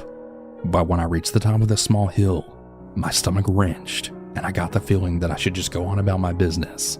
So following my instincts, I did just that. After that, I stopped a ways up ahead and listened again. I hadn't heard the noise in a while, but I wanted to make sure that I didn't hear it again. The wind blew once more, and the noise came back as the trees swayed back and forth. I decided that the noise was from the trees and just kept on my trail. As I tried to shake the eerie sick feeling in my stomach, I rounded a bend in the trail, and as I got to the clearing around the brush, I saw a man on his hands and knees on the ground with his face in the dirt. The man had a dog with him, and he was wearing a backpack. I figured that he had dropped something and was looking for it, so I just kept heading his way down the trail. As I drew closer, the man looked up at me and stood up from the ground. He was a larger guy, probably about 6'4" if I had to guess. Pretty stocky build. His face looked like that of a drug user. He blocked my path. I stopped about 10 feet from him, standing facing him, maintaining eye contact and distance. He had asked me if I ever smelled these flowers, as he pointed to them on the ground. I then said, "No, I haven't," as friendly as I could at the time. He then looked at me and said, Every spring, I have to get down on my hands and knees and smell these flowers. They're just nothing like you'll ever smell.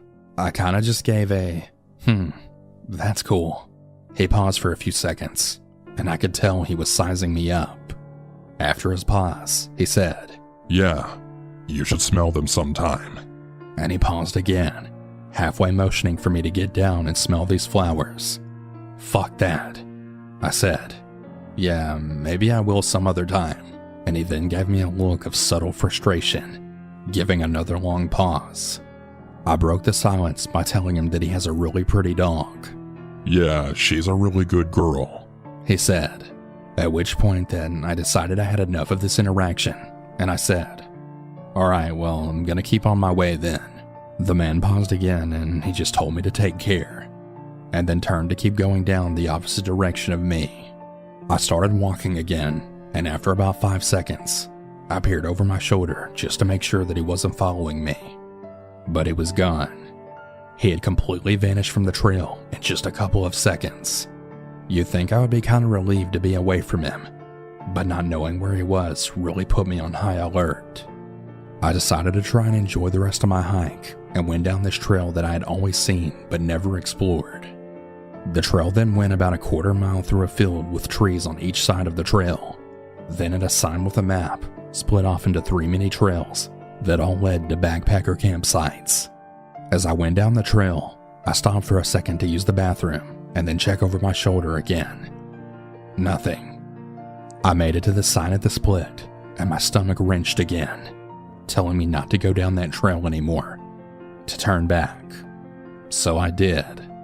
I turned back and I started back down the trail to the main loop. I pulled my knife from my pocket and had it ready in my hand. I was about halfway back to the main loop when I then saw the man yet again in the distance. He had doubled back and was now walking straight towards me again. I've went over this in my head 100 times, and it just didn't logically make sense for him to turn around because it was only about a quarter of the way through his end of the loop. I was about 3/4 of my way through the loop since we were heading opposite directions. He walked toward me, a lump forming in my throat and my stomach still turning. As he passed me, he had a look of annoyance on his face. He then saw my hand with my knife in it and just said once more, Take care, and just kept walking past me with his dog. Luckily, that was my last encounter with him and the noises I heard. I'm pretty positive there was no woman at all. I don't really know if he was truly a person or some kind of creature imitating a person, but I don't really care. I think those screams were actually a lure that luckily I didn't fall for. As for the rest of my trip, I hurried quickly out of those woods that day. I do still hike there, and I do still go on that trail, but I now won't do it without my pistol on my hip. I think he planned to trick me into smelling the flowers so he could avoid a fight and then hit me while I was down. God only knows what he would have done. I think because I was armed and I followed my instincts is why I came out of those woods that day. Maybe it doesn't sound so bad in this retelling of my story, but I know what I felt that day. No matter what your gender or size is, you can be a victim if you let yourself be. Always follow your instincts, always be aware of your surroundings, and always be prepared to protect yourself, especially if you're alone in the woods.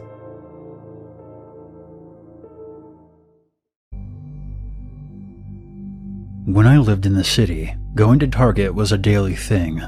One day I had to go find some pants to wear for a party, so I went to Target to see what they had and if I could find anything I liked. I noticed this guy walked in behind me, and every time I turned around, he happened to be there. So I thought it was just a coincidence, since we would always end up on the same aisle. I walked over to the makeup to look for some new foundation because mine was gone, and I just happened to turn around and he was standing right there. So at that point, I knew something was up. He wasn't holding anything, just standing around trying not to make eye contact with me every time I would look at him. I walked to the checkout because I wasn't feeling comfortable anymore. I had this gut feeling that if I stayed in the store, something would end up happening. He then followed me to the checkout line. Nothing was in his hands, so he had nothing to pay for. He just stood there looking around. He was acting like I couldn't see him or even feel him looking at me. It was as if he was trying to stare into my soul. I paid and grabbed my stuff, but instead of walking out of the store, since I didn't want him to follow me out to my car, I instead walked over to the other end of the store to use the bathroom.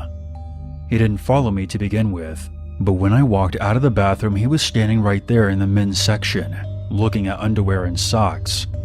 Again, not holding a single thing. So I decided to walk around the store some more, just to see if he would follow me again, and he did. So I found the manager and pulled him to the side and whispered to him that an older man had been following me around the store the whole time I was there, and that I've been walking around since I checked out, just trying to lose him. The manager told me that there had been prior kidnapping attempts related to sex trafficking, and something like this happened a couple of months ago. He told me that I was smart to stay in the store. He then called the police, and the guy left the store before they showed up. If you ever have a gut feeling, you should listen to it, because that day could have ended a whole lot worse for me.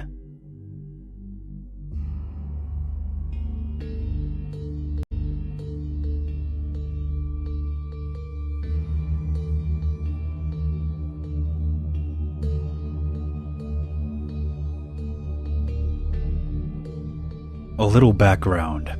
Around November of 2019, I was running to a Target for some cupcake decorating supplies before meeting my aunt and cousin for lunch later that day at a relatively nice restaurant. With this being the case, I was slightly dressed up. Nothing too fancy, but I did look slightly older. It was around 10 in the morning, and I was walking to my car from the Target. I typically park pretty far back in parking lots, because I hate fighting for parking spots. Suddenly a truck pulls into a parking spot a little ways in front of me, and a man gets out. I freaked out as he started to walk up to me. He asked me if I was single, and then tells me that I'm the most beautiful woman he's ever seen. I tell him that I'm underage and I have a boyfriend. I lied about that part, to which he replies that he would wait. This man had to be at least 40 years old. He then gets back into the truck and backs into a spot at the back of the parking lot. I was about halfway to my car at this point, but there was no way in hell I was going back to my car because I could tell that he was watching me. So I instead walk into a nearby frozen yogurt place. I was visibly shaken. I quickly grabbed a cup of yogurt and tried my best to look natural because this guy was looking at me through the window. I called my best friend who lives in the neighborhood, close to the shopping center, and he quickly said that he would be there soon. About 10 to 12 minutes later, my friend came and picked me up from the yogurt place. When we pulled out of the parking lot, the man in the truck started to follow us. I texted my aunt to tell her that I would be about 30 minutes late for lunch. My friend took a bunch of back roads in the area and drove through some confusing neighborhoods, and we eventually lost the truck. My friend is my absolute hero, and he took me back to my car in the parking lot. I was going to run some small errands before going to lunch, but that obviously didn't happen.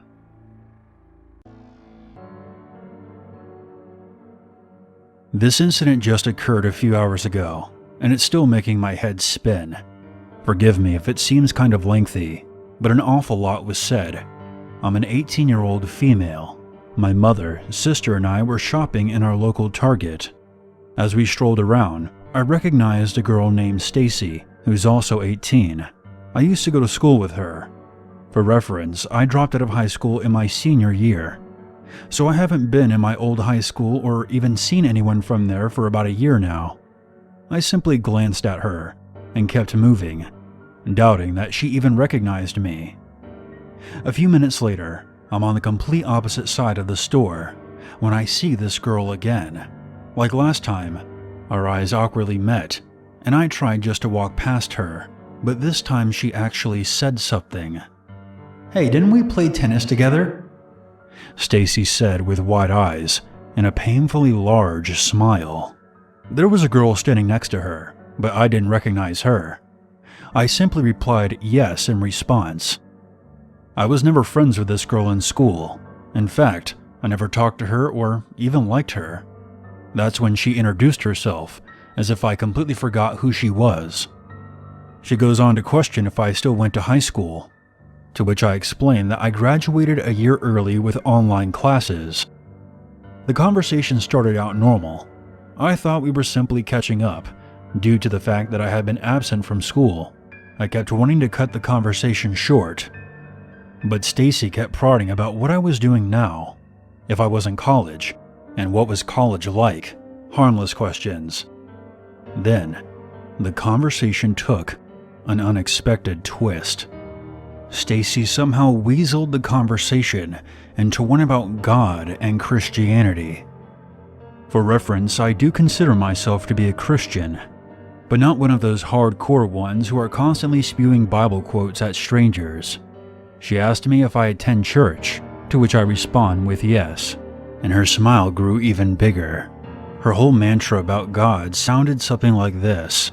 "Back in my high school days, I was always partying and having fun, but it was all fake, and no one knew I was actually pretty sad. That's when I found this church that showed me God's way and His undying love. He accepted me, and He'll accept you too. Now I'm always happy, for I have God on my side. At this church, God truly appears before your very eyes. He cured me of all my physical and mental ailments, like when I messed up my knee playing tennis." The whole time Stacy spoke, there was just a robotic tone about it, as if her words were memorized, practiced, and rehearsed. There was almost no genuine emotion in her, just wide eyes and her never-failing smile. Then her friend Ashley, who was in her late teens or early 20s, began her speech. Keep in mind, my mother and sister are just an aisle away, waiting on me. Ashley's speech went something like this. "For a while in life, I suffered with depression and suicide.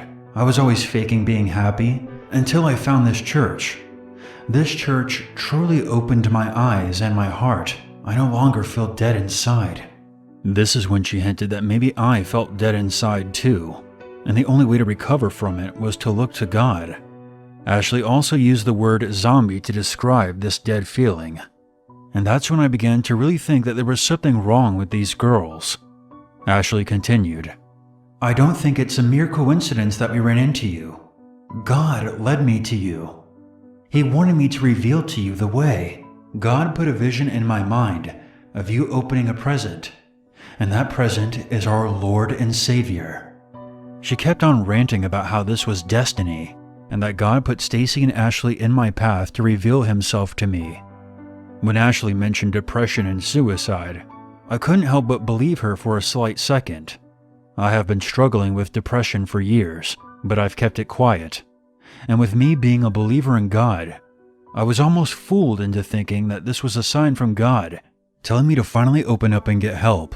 But when Ashley began to ramble about her church, that foolish hope dissipated quickly. Then the two moved the conversation about their church. They kept stating that it was not just a normal church, and that God Himself, in flesh and blood, came to them at that church. They informed me that God came to them to heal all their miseries and grief. Ashley then pulled out a business card, which had the church's email, a Bible quote, and her personal phone number. Before the anticipated departure, they kept saying how cool I am, and that they were glad to have met me. Then we finally parted ways. I remember my legs being extremely weak as I walked away. That was when it clicked in my mind. Are they a part of some kind of cult? Their mannerisms and behavior seemed too scripted to be real. That's when my sister found me and answered my suspicions.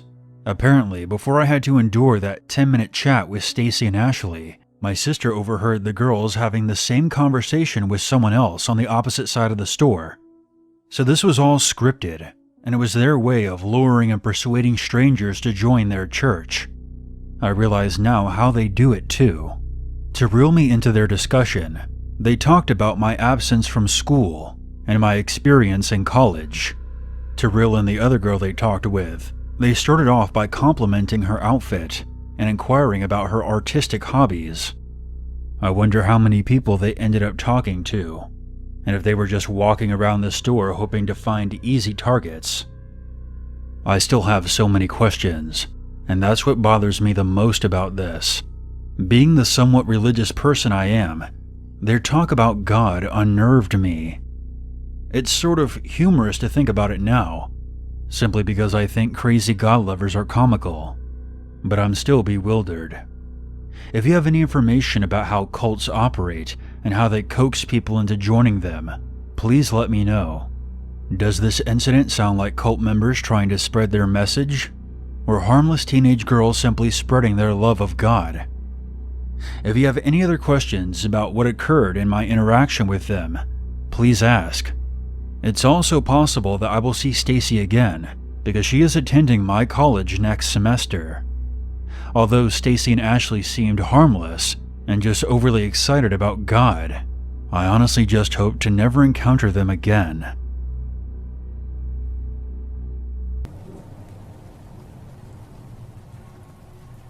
This happened to my best friend around 2 years ago, who I'll call Sarah for privacy reasons.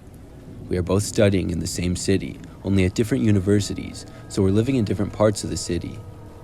One day, while Sarah was studying for her exams, she realized that there was no food in the fridge, so she decided to go out for a walk and do some grocery shopping. There was a fairly large and well-supplied supermarket close to her apartment complex, where she stopped by for some fruits, yogurt, and noodles. She spent around 15 minutes in the supermarket, only to be greeted by a complete stranger outside who started having a small talk with her. He acted like they knew each other, although Sarah is positive that she had never seen him before. Overall, my best friend is a very polite and tolerant person, but also very cautious of strangers. She described him as a short, overweight guy with a goatee and a wide, odd grin on his face. On the other hand, my best friend is tall, and she seems like a girl you would not mess with. She noticed that his fingers were somehow twitching while he spoke, indicating that he was nervous. The guy was at least 35 years old, and my best friend was 23 at the time. Immediately, she realized that something was wrong with this guy. First, he greeted her by saying he had spotted her in the area a few times, and then proceeded to ask her on a coffee date at a nearby cafe. Sarah was just standing there speechless, and politely declined him, saying she wasn't interested. It made him really mad, so he kept insisting that she go with him. When she refused again, he angrily told her that they would see each other again soon, calling her by her real name. She was absolutely dumbfounded by this, wondering how on earth this creep had found out her real name. She had no clue who this guy was. He didn't seem like a university student at all, but rather a construction worker, judging by the clothes that he was wearing. A bunch of questions came to her mind. She was afraid that she may have been stalked by him, so she threatened to call the police if he didn't just give up on his advances and leave her alone.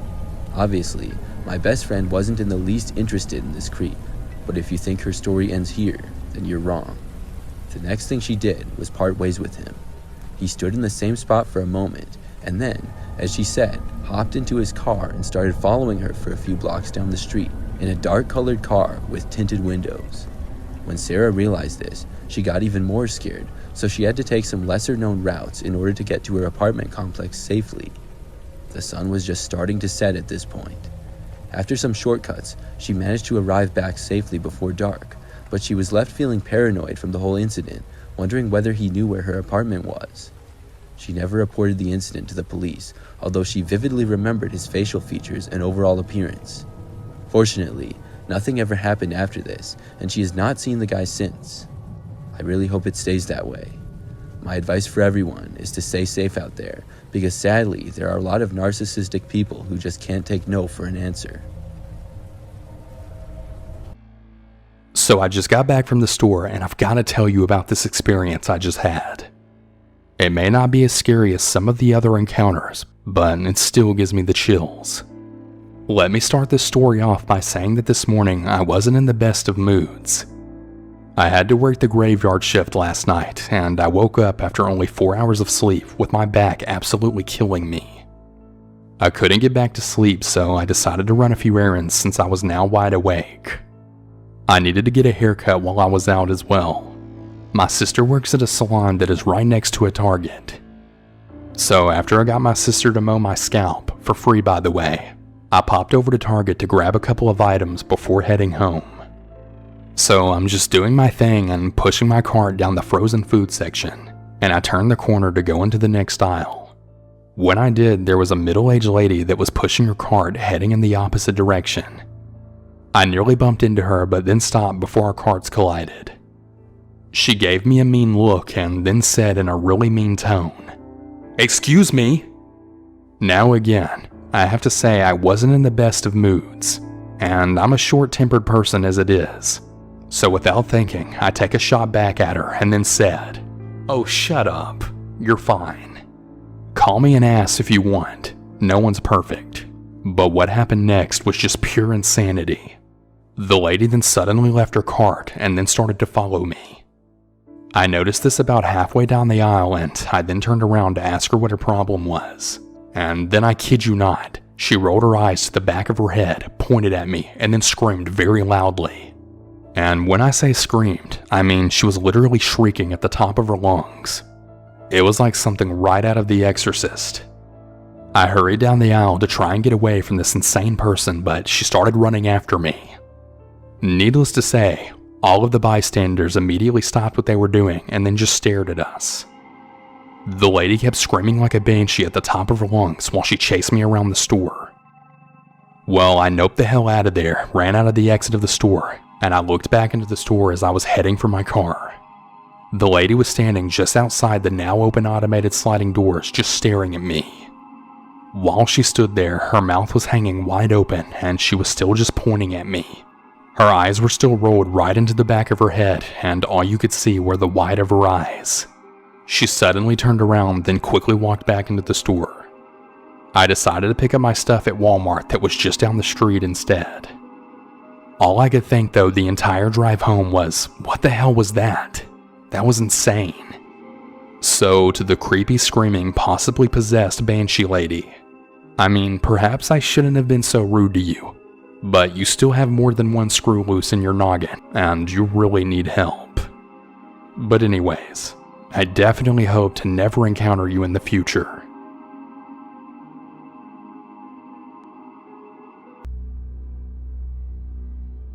So when I was 16 years old, I got my first job working at Target. Most of what I would do is just walk around the store tidying up and just stocking up shelves. Pretty easy job. One day I was stocking up food when a guy comes up to me to ask where a product was. I told him and I offered to show him where it was, so I walked him over and then started to leave. He was like, "Hey, wait!" And assuming he needed more help, I went back over to him and then he immediately started grilling me with questions. How old are you? What ethnicity are you? Where do you live? Do you always work here? And then to my dismay, when do you get off work today? He had a really creepy and unsettling smile, and he was vaguely cross-eyed, which in this weird situation just totally added to his creepy vibe. I just told him that I didn't know when I would get off work and deflected most of his other questions and then walked away.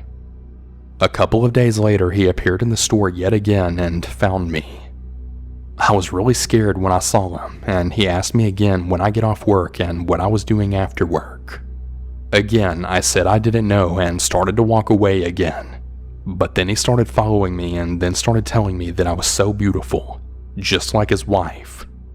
Yeah, it was getting weird and I was getting really uncomfortable. So I tried to find a coworker and try to talk to him to get him away from me, or at least have someone else to witness his weirdness. Well, I couldn't find anyone, so I said that I had to go work at the cash register instead. That got him to go away, but not before he gave me the creepiest smile that I'd ever seen, and then said, "I'll see you after work." I was pretty creeped out at that point, and Casey stalked me home after work or waited in the parking lot for me. I didn't want to tell my manager since, I had just started my job, and I didn't really want to make a big deal out of it. I know, pretty stupid decision, but luckily nothing happened after work. The guy stopped showing up, and I don't think I ever saw him again after that. I guess he just wanted to scare me, but still, it was pretty creepy nonetheless.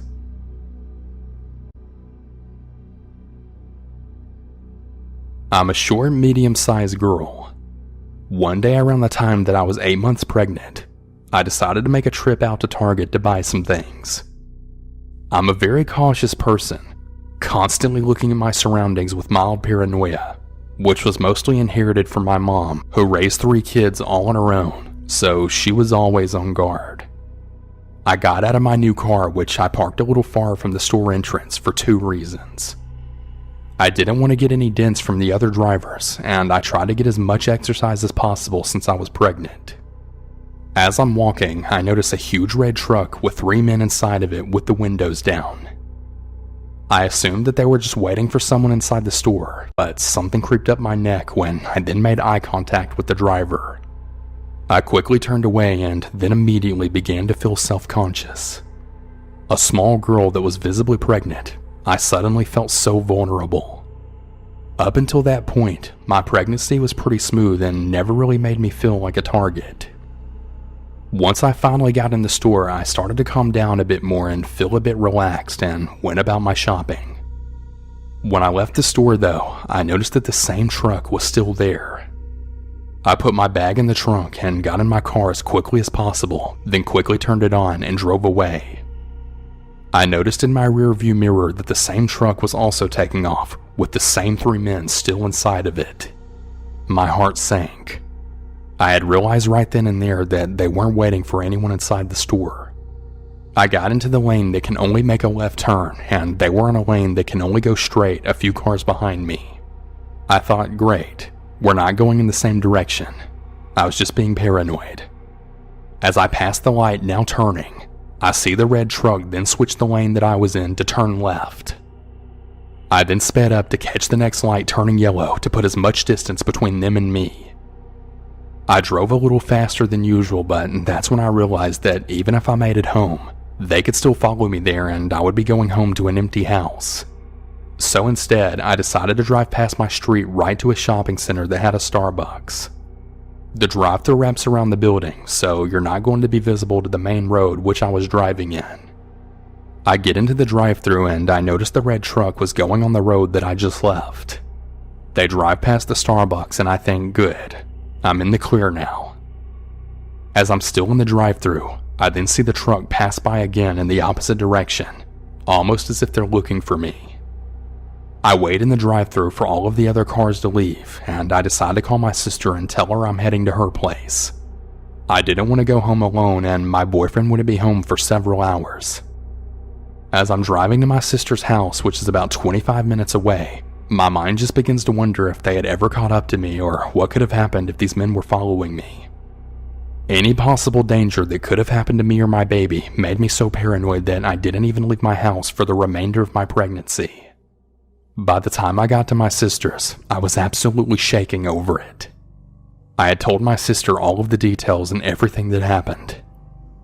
I never did see the men again or their red truck, and I'd really like to keep it that way. I had a seasonal job at Target last year. Every year they bring in new people during the seasonal times to help with all of the chaos of the spending season. It's pretty standard. Just about everyone was doing this. It just happened by chance that I was doing it at Target. I think it's actually funny. I don't think I've ever actually been to Target until that job. But anyway, it was actually a night shift position.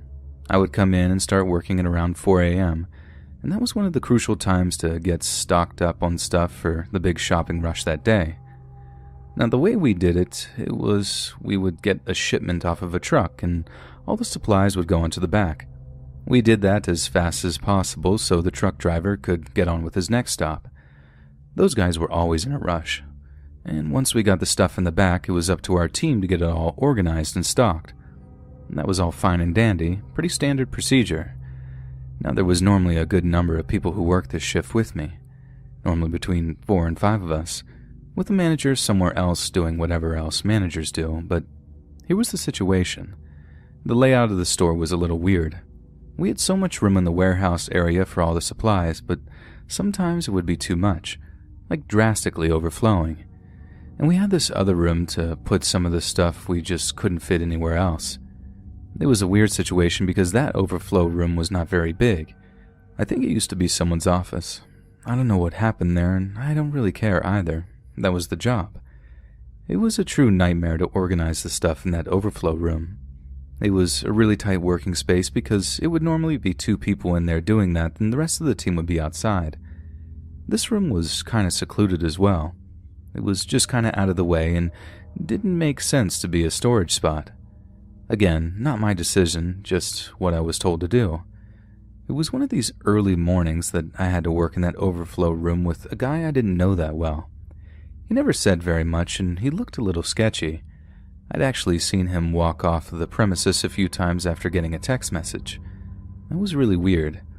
It was never for very long either. It was like he got a text message and went outside to take a smoke break or something. No one ever said anything though, so he just continued to do it. Honestly, none of us really cared that much. I didn't mention we came in at 4 in the morning, right? Well, this one morning that we were working in the overflow room, something a little strange happened. He got a text message and went outside like usual. I asked him where he was going, and he just said he'll be right back. He left before I could say anything else, but I noticed he dropped something as he went out. It fell on the floor, and I went over to pick it up. I could tell you exactly what it was, but it looked like a clear Ziploc bag of herbs. Honestly, they probably weren't herbs at all, but being really tired and overworked, I assumed he was a gardener and he was carrying his herbs around. I know how stupid it sounds. I have a lot of friends that are really into gardening, and I guess I just assumed the best case scenario.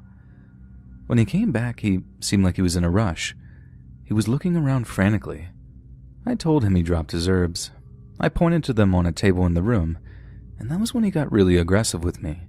He asked me if I thought it was funny, and that was when it dawned on me that he wasn't walking around with lavender in his pocket all day. It also dawned on me that he was probably selling while he was working this shift. That would explain why he would randomly go outside every once in a while. He threatened to kill me if I said anything to anyone, and I was honestly scared to death. I didn't know what to do. Looking back, I probably should have told my manager and called the police right then, but I never really had to deal with anyone that was a criminal or anything of that sort. Of course, I didn't say anything to anyone, but now every time that I saw him, he gave me a weird look. We'll just call him David for anonymity's sake. And that wasn't his real name, but it'll work. Over the next 2 or 3 weeks, I started to observe David a little more closely. I paid a lot more attention to what he was doing and what he was looking at and how he was behaving. And after that time, I realized a few things about him. Firstly, he was definitely a drug user himself. I couldn't tell you what, but my guess is that it was something pretty hardcore. He would talk to himself like a crazy guy once in a while, and other times he would just completely zone out like he was in a different planet. The other thing that I noticed about him was that he was very unstable. Sometimes he would get really upset over very minor stuff. There was one time he screamed at the top of his lungs because his shoe was untied, and other ridiculous things like that. Now, while all of this was going on, I was still living my life. I still went for runs at the local park, and I made YouTube videos in my free time, just for fun. I tried to forget about the whole situation with David. That was until I saw David at the park where I always ran. He was sitting on the bench, staring at me dead on. I stopped mid-step. That was the scariest realization ever, because it meant that he was stalking me, and I didn't know what his intentions were. I didn't know how long he'd been doing it or why. I just knew that I was in danger. I kept running and played it off like I didn't notice him. But oh boy, how could I not? Then there was one morning where it all went down. I showed up a little earlier than usual. I was always on early bird and I just hated being late. I was there about an hour before my shift started. Must have been about 3 or so.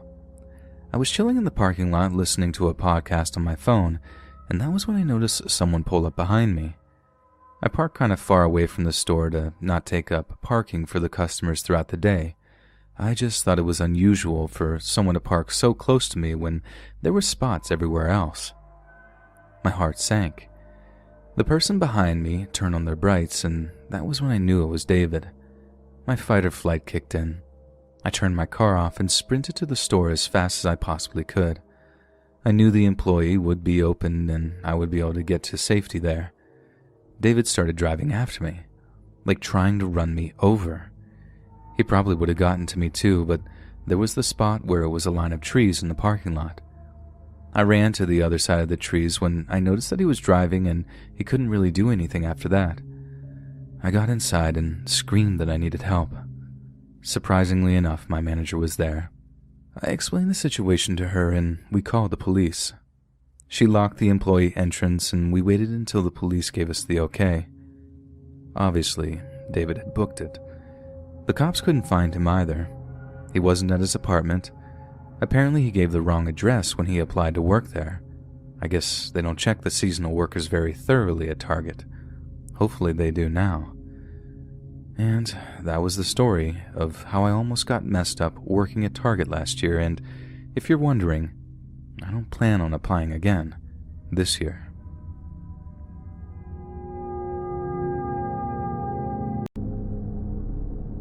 I'm a big fan of the channel, and I think I have a story you might be interested in. It's kind of a creepy/sad kind of story, but it's one that sticks with me all these years later, so I guess it's worth sharing with you. So at the start of 10th grade, this new kid called Caleb joined our school, and I had homeroom with him. You could tell right away that he was really weird, just super socially awkward and stuff, but he mostly kept to himself, and he was built like a defensive tackle, so no one really messed with him. Plus, he just sort of blended in, too. He didn't dress weird, didn't smell. Like, you didn't notice there was anything off about him until you actually spent time around him. If you did, you noticed that he had this really creepy habit, and I saw it up close on more than one occasion. My homeroom seat was about to the front right of Caleb, meaning I could look over my left shoulder and see him right there. So this one time we're in homeroom, but it's kind of like a free period, so everyone is talking and being super loud. Everyone except Caleb. Caleb was just sitting there, reading some old book he always carried around with him, and it looked like he was whispering to himself. You know the way kids kind of silently mouth the words they're reading, I guess out of habit or whatever? Well, that's what it looked like. I figured he just couldn't read very well, or that he was having trouble concentrating because of the noise. Unusual behavior, but nothing to freak out about. But as it turns out, that's not what was happening at all. Caleb kept whispering to himself, even when he wasn't reading. I caught him doing it in the hallway a few times, but I didn't want to confront him about it or anything, so I just sort of let him be. But then it got to the point where he did it a few times during the quiet parts of homeroom, like while the teacher was talking, and slowly but surely, everyone caught on to the fact that Caleb whispered to himself. The first time, the teacher asked in that really cliched way if he wanted to share with the class. He just went quiet and shook his head. The second time, it was totally quiet, and it got to the point where everyone around Caleb could hear him whispering. We were trying to work on something, I can't remember what it was, but the whispering was definitely all annoying and off-putting, so in the end, someone just said, "Dude, shut up." Everyone stifled laughter, and the teacher told us to be quiet and work, so that one just ended right there. This went on for weeks. Every so often, Caleb wouldn't be able to contain himself, and he'd start whispering at some awkward moment. The third time he did it in homeroom, or at least the third time I saw it anyway, someone actually snapped and asked him who he was even whispering to. Our homeroom teacher was aware of this little issue by that time, so she tried to interject to stop the confrontation from escalating. She basically tells the kid to back off and for Caleb to stop whispering, but Then Caleb kind of just pauses, turns to the kid who asked him, and just said, "My mom." The kid's reply causes a ripple of laughter because he was all like, "You talking to your mommy?" Making fun of him, and our teacher quickly jumps in and tells everyone to shut up again. Only Caleb doesn't shut up. After weeks and weeks of not saying a single word above a whisper, he suddenly finds himself all conversational. "She talks," he said, referring to his mom. "So I answer." The class didn't laugh that time, and no one had a single smart word to say in response. That was on a Friday, and then when we got back to school on Monday, creepy Caleb was gone. They pulled him out of class so fast that you could still see his shadow that Monday morning, but since we didn't know the context surrounding it, we just kind of went on as normal and we got over it. And I just said, "Creepy Caleb, easy come, easy go."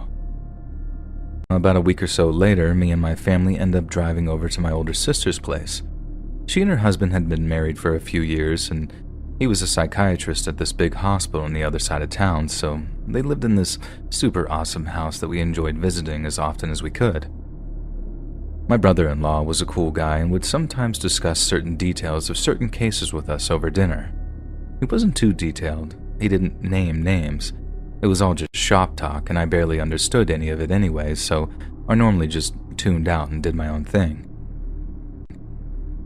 But then, like I said, we're over one Sunday, not long after creepy Caleb got pulled out of class, and one of the patients he mentions suddenly started sounding very familiar.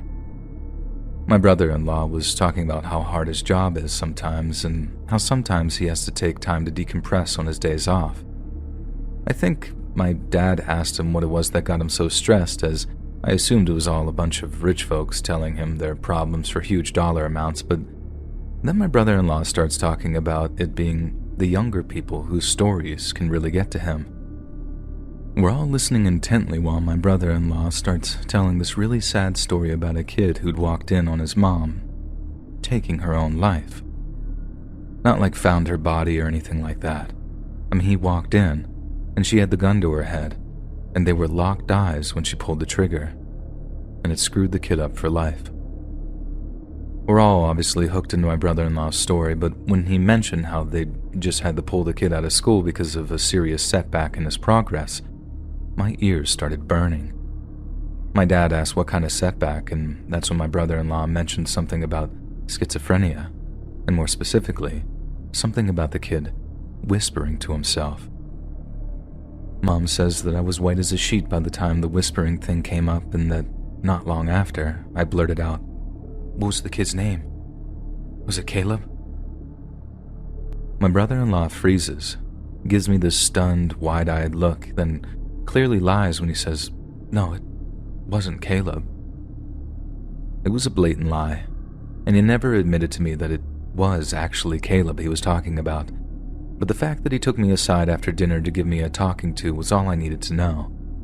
He gave me some speech about doctor-patient confidentiality and how it would reflect really bad on him if it got out that he was talking about his work. I promised to keep my mouth shut, but the news about the kid got out in other ways. I promised my brother-in-law that I didn't say anything, but he said it was cool. Half the town had been involved in the kid's treatment in some way, and rumors spreads faster than wildfire in towns like ours. Hearing the truth about Caleb was so bad that no one in our homeroom class talked about it after we found out. It was just too raw, knowing we laughed and joked about something so utterly terrible. This kid was broken, completely shattered by life, and we'd been too ignorant and self-absorbed to really notice. I don't know how true the version of events are when it comes to Caleb's mom, but if that is true, if she blew her own head off right as her middle schooler came through the door, what was she thinking? And what system placed her kid back in school when he clearly wasn't ready for it?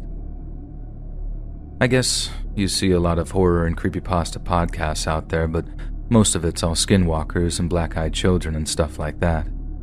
And yours is one of the only ones that talks about stuff that actually haunts people. I know plenty of sad stories. People's parents passing away out of the blue, people missing out on their preferred colleges, etc. These are sad stories. The one about Caleb and his mom is something way different, and way worse. I can't even imagine what it must have been like for a kid at whatever age he was to see their own mother die a violent, self-inflicted death. And that's what it means to be haunted by something. Caleb was talking to his mom like he could see her ghost, and that's not some dumb story. That was real. I don't think Caleb could really see a ghost, but I do think she still existed in his mind. His brain must have been echoing her voice around his skull, and talking back must have helped in some way.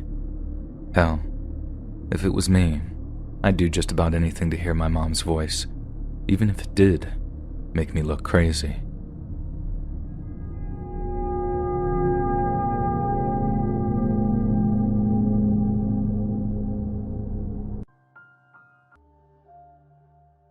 When I was about 17, my mom and I moved to a large city in the US. I won't name the city due to what took place, but it's a city most people are familiar with. Anyway, we moved to this city to start our new lives as my mom had bought a business and would then take ownership. This meant that I would also have to transfer schools, which was the hardest part of the move. Saying goodbye to your longtime friends paired with all of those super great hormonal imbalances of your high school years. What made it worse was that I was a junior when I moved and would have to spend my senior year with no one I knew. The last day of school came around. I said goodbye to my friends and then rushed to the airport with my mom. The instant I switched schools, I became a totally different person. I was that one outgoing girl who loved her friends only to become a random nobody who sat alone at lunch. The school itself was okay, but it was nothing like my old school. I had made a few acquaintances, but nobody I actually enjoyed talking to like my other friends. One day, I had been at lunch eating by myself when, out of nowhere, a boy I had never seen before decides to sit with me. He introduced himself as Dave and asked if he could sit with me. I tell him yes, and he begins talking about himself and claimed he was also a new student here. We spoke to each other until lunch was over, where he had walked me to my class, which I found thoughtful. It's safe to say I found Dave very relatable the more we spoke. He had the same interests and even the same family issues. He seemed very sweet, and while he was a bit off, he wasn't a threat or anything. However, little did I know that would be further from the truth. One day, Dave, out of nowhere, had texted me asking about my bra size. I told him I wasn't comfortable answering that, to which he then instantly apologized and changed the topic. But as time progressed, he'd bring up the topic even though I wouldn't want to talk about it. It eventually came to a point where I chose not to speak with him even when he messaged me first. The same drill applied when he approached me at school too. Eventually, days went by and for some reason I didn't see Dave at school anymore. I assumed that he had finally gotten the hint and just stayed clear of me. However, I was dead wrong. The following night, I had been at home on my computer doing a project for chemistry class when I heard something hit my window. Looking back, it kinda sounded like a pebble hitting my window. After all, it was raining outside, so I assumed it was probably the wind blowing away debris. However, it then happened a second time, this time much louder. I get up from my bed and walk over to the window, and there, crouched, is someone who I could only describe as Dave. He had on his hoodie and gave me an unnerving smile when he saw me. I screamed at the top of my lungs as I saw him and ran to my mom's room to wake her up. My mom is the type of person who was overprotective of her children, so when I told her, she was rightfully pissed. Why my dad isn't home is another story, but my mom puts on her shoes and goes out of the house with a baseball bat. All the while, she's screaming bloody murder, telling whoever was here to leave or she won't hesitate to knock their teeth in. My mom is a fighter and won't put up with anyone's BS, so when she said that, she meant it. After what felt like hours, she finally came back inside hugging me, and that whoever it was gone. Needless to say, we still felt safer calling the cops, and they'd take down our info and what had happened. Our motion sensor light didn't work, so it couldn't alert my mom when someone was outside our house. My mom pulled me out of school for a week and demanded the school sort out the situation with Dave. Turns out, Dave had been in and out of the school for the past year and was not at all a new student. He had been suspended many times for reasons like this, only to get back in for good behavior. How he found my house is a mystery, and quite frankly, I don't want to know. My best guess is that he somehow followed me home. That, or he managed to track me. Either way, this is and probably will be the scariest stalker experience I've ever had. I hadn't even known Dave for a month, and already something came up. I still think about this incident from time to time, and just wish I'd be back at my old school. A few weeks later, I moved to another school where it wasn't the best, but better by a landslide than the other one.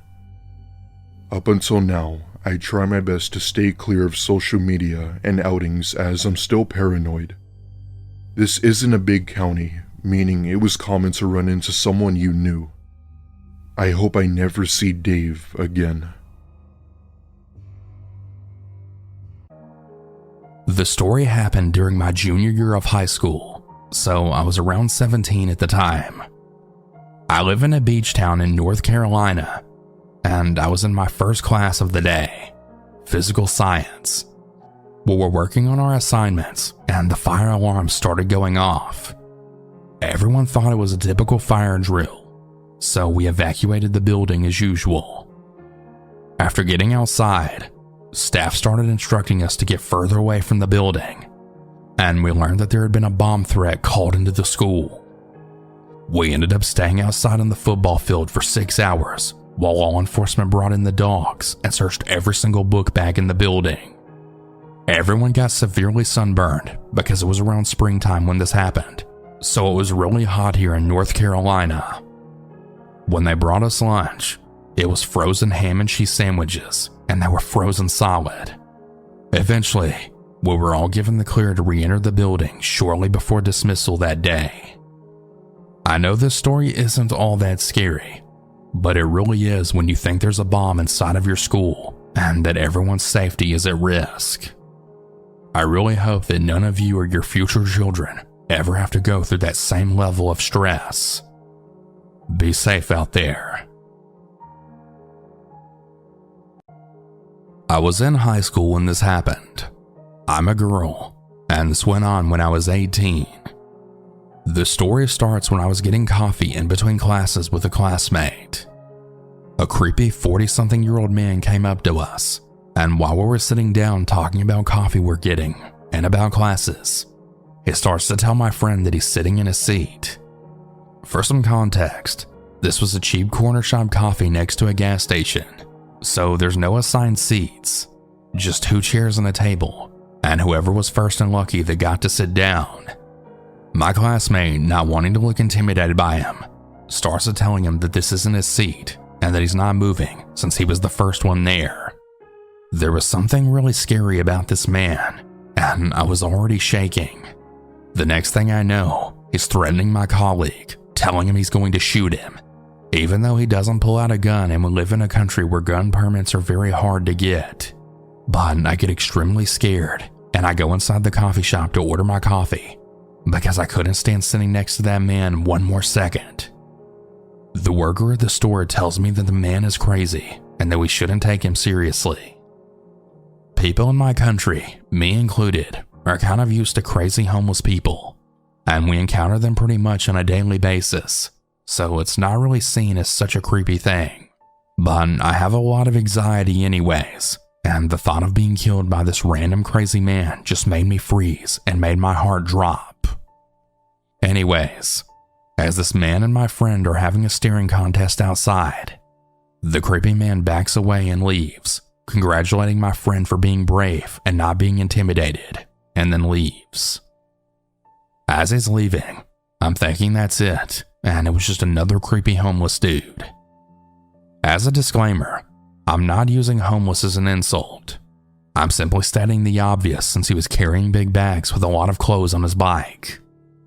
Well, fast forward to summer vacation. I'm in the inner city meeting up with some friends at another coffee place than the one in the first encounter, and I see the same man. He seems to recognize me, and he starts walking towards the coffee place. He just stays some meters away from me, and then stares at me and my friends. I begin to tell my friends about this man, how scared I am of him, and they all start swearing at him and showing him the finger, but he just stays staring at me like a crazy person, as well as smiling with the most unnerving smile that I've ever seen. I don't know how to explain it, but I've just never been so scared of a human being in my life. He had a malicious smile that really made me freeze with anxiety. After a while, we all started ignoring him, as he wasn't leaving, and when it was time to go and separate from my friends, I just couldn't think properly. And I said I was going to take the bus with one of the friends I was with, so I wouldn't be alone in the bus stop with this creepy ass man, because at this point, I was pretty sure he was going to follow me to the bus stop at least, if not maybe even my home. We start walking to the bus stop, and of course he's following us. I began feeling 100 times more scared than before. For some context, he's with his bike at the same time he was when I first saw him. He's a bit ahead of us on his bike, stopping from minute to minute just to check if we're still going in that direction. My friend had also asked some of the boyfriends of hers which were at the coffee place to walk with us, and to walk with us to the bus stop to feel a little safer. In order to get to the bus stop and the bus, we had to get across this road. He remains on the other side of the road, and we then exhale, as we then realize he didn't take the bus with us.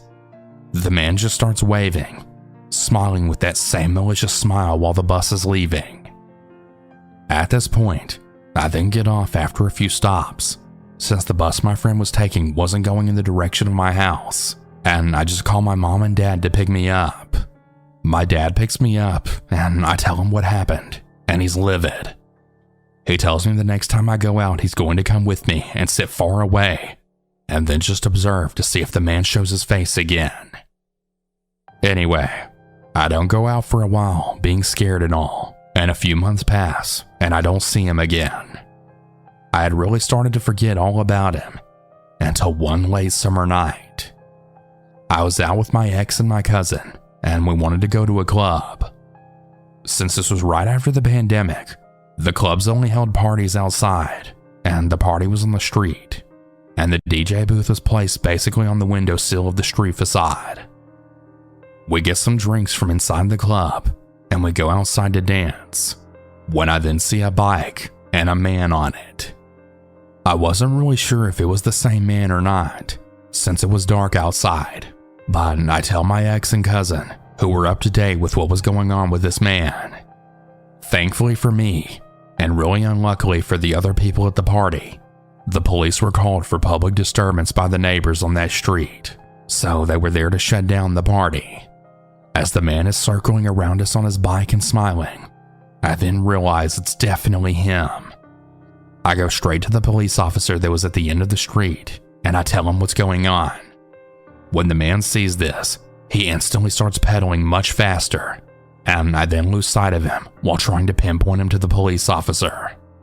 The policeman just tells me that there's really not much that can be done, since the legal system is shit in our country, and that if I make a complaint about this guy, he'll most likely be let out with a warning, and that he'll only be in jail for one night, and then let free.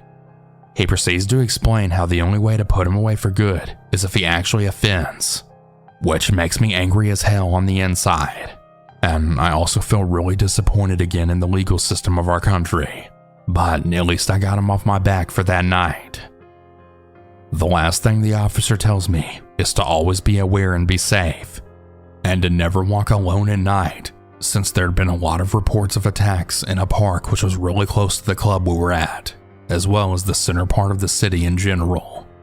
That was the last time I saw him, but I still really remember it to this day, and I probably will never forget this man's face for as long as I live. I really feel rage towards him to this day, because he managed to make me feel so vulnerable and disarmed. I couldn't and will never understand why someone would want to cause so much psychological pressure to another person. It really is messed up. I'm a 15-year-old male. I live in Germany, but I come from a small European country. This event had happened before I moved to Germany. In my country, we have field trips, usually at the end of 8th grade, that last for a week or so. Now, I've had my fair share of stalkers, but nothing like this. It was September in 2014, and I went to a field trip on an island with my class. I was 14 at the time. There was this girl, Jane. Jane used to be a normal girl up until that point. She was always kind of shy and really kept to herself, but everyone liked her. She was never bullied or anything, just a normal shy girl. We used to chat on Facebook a little bit, but nothing serious. I never really harbored any feelings towards her, neither in her favor nor against her. Now, back to the field trip. I've smoked a couple of cigarettes with my mates in our hotel room, and then we met outside. The teacher wanted to show us some plants that were specific for that area. Now, I've noticed that Jane was talking to me more often than before, and that she had walked very near to me, but I thought that that was merely a coincidence. I didn't make a fuss about it, but as time went by, things had started to get worse. She started touching me, hugging me, and following me, respectively. On the third day, we went on a cruise to a nearby island, and during the cruise, she was sitting next to me. She had a camera and was taking pictures of me. I had zero sense of restraint at that point since I was young and didn't think much of it. I've noticed that she was taking a suspicious amount of photos, mostly of me, and I told her to calm down. Then she talked to me for an hour, but she didn't say anything interesting. She was mimicking the Irish and British accents to me and basically blabbering stuff for approximately an hour. And I was just smiling and replying with, "That's nice." In the following days, she had started to hug me and make me feel uncomfortable, so one day I came to her and told her that we needed to talk in private. We went to the woods and I asked her if she was in love with me or something like that. She denied it and kept saying that there had been a misunderstanding, but I knew that there was something off about her. Then she told me her life story. She said that her mother is a schizophrenic and that she's severely depressed about it. I felt sorry for her, but still, her and that touching was incredibly inappropriate. During our conversation, my mates wondered where I am and organized a search party for me. They found us eventually, but she had decided to stay behind and let me go. I have no idea what she was doing after I left. On one occasion, I'm a little fuzzy about the details, she came into our hotel room asking for water, as if there wasn't any water in her own room. However, when she got the requested water, she refused to leave the room. We got rid of her by telling her that we were going out to have some fun. The next day, the harassing got even worse. She would follow me around and hug me. The peak of her abnormal behavior happened in the evening. I took a walk with a friend of mine and turned around briefly only to see her behind us. She was following us, I kid you not. I have never felt this kind of dread in my whole life. We have made our way down the shore and I hid behind a big rock next to a police station. "We should go inside and tell the police we have a stalker," my friend joked. Anyway, she couldn't find us and gave up finally. My best friend heard the story and went to her room to tell her to screw off. I was infuriated with him because it was rude of him regardless of her actions. I'm usually not meek, but I thought that was horrible. Now I see that no matter how cruel that was, it was the right thing to do. I went to her room and apologized for my friend's actions. She was in her bed sobbing uncontrollably, and I calmed her down and went outside. A female friend of mine, Sarah, had invited me to come to her room so we could discuss something. I made my way to her room and saw 2 other girls there. We sat in the chairs in her balcony, and she had told me that Jane is a very depressed person who had done some self-harming in the past. I was shocked when I had heard that. So, amidst our conversation, I winced. I raised my look and saw Jane, maybe 50 meters or 160 feet away, just sitting on a rock, listening to music and staring at me. She had a solemn look in her eyes. I suddenly felt dismay and told my friends that we have a spectator. They winced too, and we decided to pry on her a little bit before backing out to the bedroom. "Just stay away from her," was the last thing Sarah told me before I left. To my luck, it was the end of our field trip and I finally got some rest. Weird encounters with her became fewer and fewer because she was often absent from school. Later I found out that she had overdosed on sleeping pills a couple of times but survived all of those occurrences. There was even a rumor that she had ended up in a psychiatric institution, but I have no proof of that and I can't tell you in confidence. The point of the story is that sometimes you have to be rude so you can prevent something like this from happening to you. It may seem cruel or it might even hurt the other person, but in the end, it's your life and you have to stand up for yourself and make sure that you're happy first. So this happened yesterday, and I'm still pretty shaken up. Just for some backstory, I'm a 25-year-old female, and my boyfriend and I both have jobs where we can work from home and in an office. I was extremely tired yesterday morning, so I decided to work from home as my boyfriend went into the office. So I was alone all day with just my dog and cat at home with me. The day was normal as any other workday from home that I've taken until about 1:30 p.m. This is where things took a turn. I had just hopped into a work meeting when my doorbell rang. We have one of those Ring doorbells with a camera, and it notifies my boyfriend's phone that someone's at the door. I texted my boyfriend, and I asked if he could check who it was, and he said it was an older man who looked kind of sketchy and did not answer the door. So I ignore the door and go back to my meeting. 20 minutes later, I'm done with my meeting, and I decided to check my phone. I always keep my phone on Do Not Disturb while I'm working, and as soon as I checked it, I noticed all of the calls and texts that I'd missed from my boyfriend. Panicked, I immediately called him back, and he frantically asked me why I haven't been answering. I told him I was in a work meeting, and he tells me to look out the window, as the man hasn't left our property yet. I very quietly walk over to the front windows of our house and peek out, and sure enough, the man's in our driveway. He had parked his old beat-up truck next to our car in our driveway, and he was looking back and forth very sketchily. He had on dirty jeans and a dirty gray tank top. I immediately run back to our bedroom, and at this point, my heart is pounding in my chest. I tried to comfort myself by just saying that maybe he had the wrong house, but no. The man began looking through our windows trying to see inside, and he proceeded to try and open our back gate, which was locked. As I mentioned earlier, I have a large dog, and at this point, my dog is snapping and growling at the front door. As I still had my boyfriend on the phone, and he was actively watching the man on the camera app on his phone, I asked him what I should do since I was in full panic mode and completely alone. "Call 911, he firmly said. I did as he said, and with shaky hands I called. While I waited for the police to arrive, I texted my mom to let her know of the situation, and she immediately dropped what she was doing and said she was on her way. The man was still snooping around the house and looking through our windows. At this point, I had no idea what his intentions were, but by the looks of it, they didn't seem good, and I was really afraid he would see me. As soon as the man saw the police coming down the road, he hopped in his truck and sped off. I ran outside to the officer, and at this point my mom had arrived as well. In tears, I explained what happened, and thankfully my mom got the man's license plate number. The police took his license plate number as well as description, and they told me they'd be on lookout for him. I know this may not seem as scary as some of the other stories here, but when you're alone and there's a man looking through your windows and not leaving your property, you have no idea what his intentions are, and it's absolutely terrifying. I wasn't able to sleep last night because I was so terrified, thinking he would come back to try and finish what he started.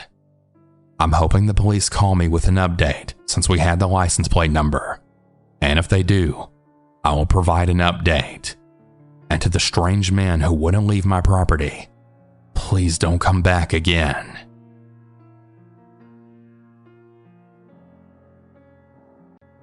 For context, I'm a girl, and the story took place when I was 18 years old. At the time, I was living with my father, but he was working long shifts away from home, so I spent a lot of time alone. One day I was home alone and trying to study in my bedroom. It was around 7 p.m. and dark outside. I was used to studying alone like this with my headphones on. My bedroom was at the back of the house facing the garden, which has a gate at the back leading to a large field. It wasn't unusual to get distracted by the occasional noise at night because the fields were really popular with dog walkers. This time though, it was different. I was trying to focus on my homework when a bright light came streaming through the window. I peeked out expecting to see a person and their dog, but I couldn't locate the source of the light. I went back to what I was doing, assuming it was someone walking who'd accidentally shone the light at my window. The next night it happens again. A bright light through my window, specifically with no dog walker in sight. This time I was frustrated, and I questioned if it could be the same person being creepy or trying to see into my room as I kept the curtains open. I spent longer looking out the window this time, trying to figure out the source of the light. I soon realized it was coming from somewhere close. It was coming from my own garden, and the gate connecting to the field seemed to be open. My heart started beating really fast, and I didn't know what to do. I quickly texted my dad, saying that I thought someone was in the garden. He told me to make sure that all of the doors were locked, and that he'd be home as soon as he could. I snuck down the stairs as quietly as possible, not wanting whoever was outside to know I was there. I checked the front door, and thank God it was locked. I crept to the back door facing the garden, and just as I was about to check it, I then saw the handle going down, like someone was trying to open the door. Thankfully that door was locked too, but they did try a few times to open it. By this point, I was absolutely terrified and shaking.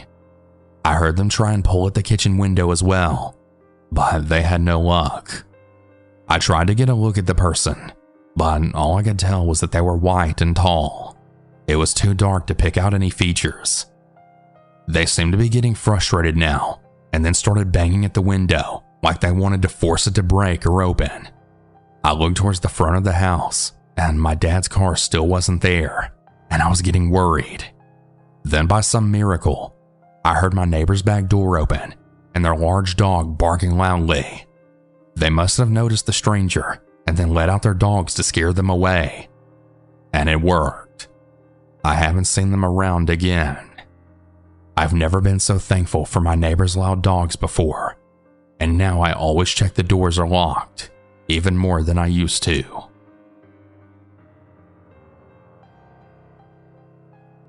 This happened when I was 17. I'm 22 now, and still thinking about it haunts me to this day. I was at my house on a Friday night. My mother was out of town for the weekend visiting some friends, so I had the house all to myself for the weekend. That night, I invited my friend Dan over for the night, and we decided to watch a scary movie.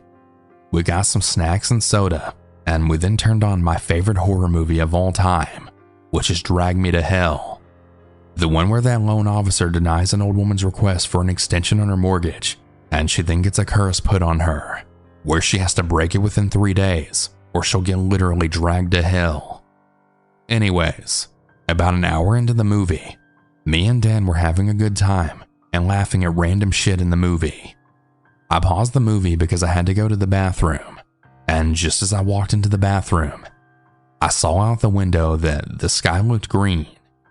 I knew that there was going to be a storm, but I didn't pay attention to it. So I did my business, washed up, and went to continue the movie. Well, after the movie was over, me and Dan got an alert on our phones. The alert said that there was going to be a tornado warning until 7:45 p.m. and to seek shelter now, and that the threat level was really extreme. We immediately left the house to get to the storm shelter in the trailer park. Yeah, I lived in a trailer park at the time, so we had to evacuate the trailer. Just as we got to the storm shelter, that was when all of the sirens started to go off and the wind started to get violent. The owner of the trailer park unlocked the shelter, and us and everyone else in the trailer park got inside of it.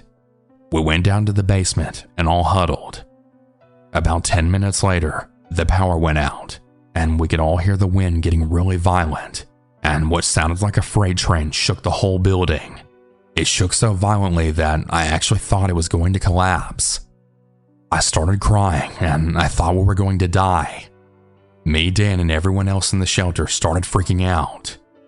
There were 5 loud crashing sounds that came from outside. I was so terrified that I felt like I was going to shit myself. We then heard a loud roar of the tornado's wind from outside through the structure of the building. Then about 10 minutes of noise later, it stopped. We were then given the all clear. We all left the shelter, and from the damage we all saw, I couldn't believe it. To say the damage was crazy is an understatement. There were a few cars flipped upside down, a couple of trees were uprooted, and 3 houses were damaged. 2 others were completely leveled, and another house had a car crash into it. Me and Dan hugged each other tightly while crying hysterically, because we were really glad to be alive. We were probably doing this for about 15 minutes. Then we walked back to my house. Luckily, all it had was just a little bit of side damage. Dan also lived in the trailer park at the time. Dan's mom and sister said when they got back to their house, there was damage to the roof. I invited Dan to spend the night at my house tonight. He agreed since he was still terrified. His mom and sister were cool with it too. I know this isn't the typical story with a creeper, but it was still terrifying, and I will never forget that day.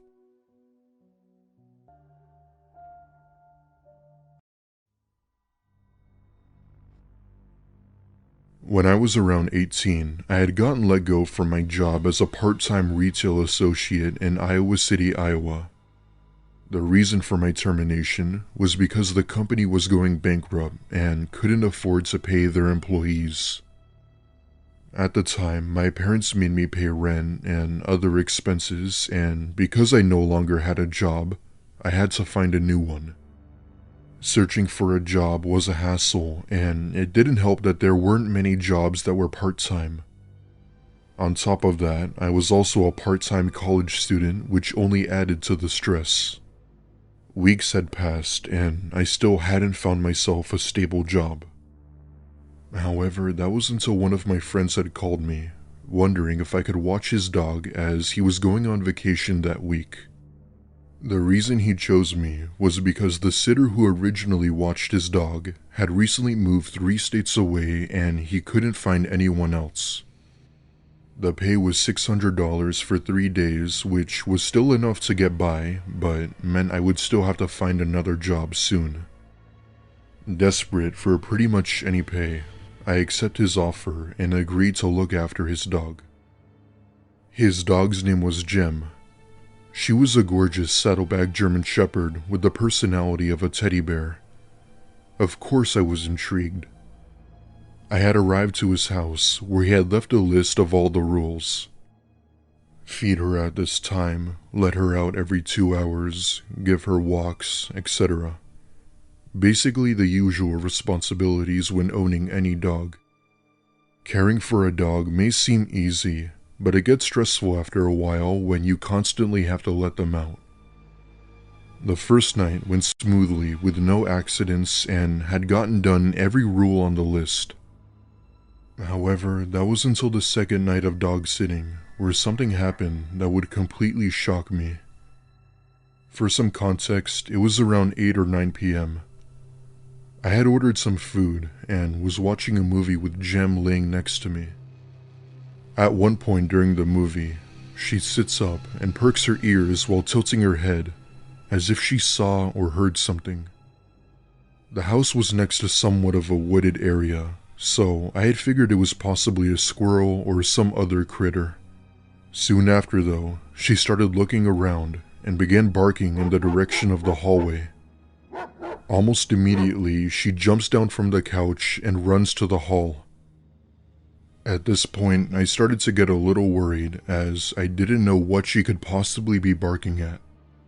Curious, I follow her and see that she's barking at the door that led into the basement. I didn't even dream of opening that door and instead pulled her away.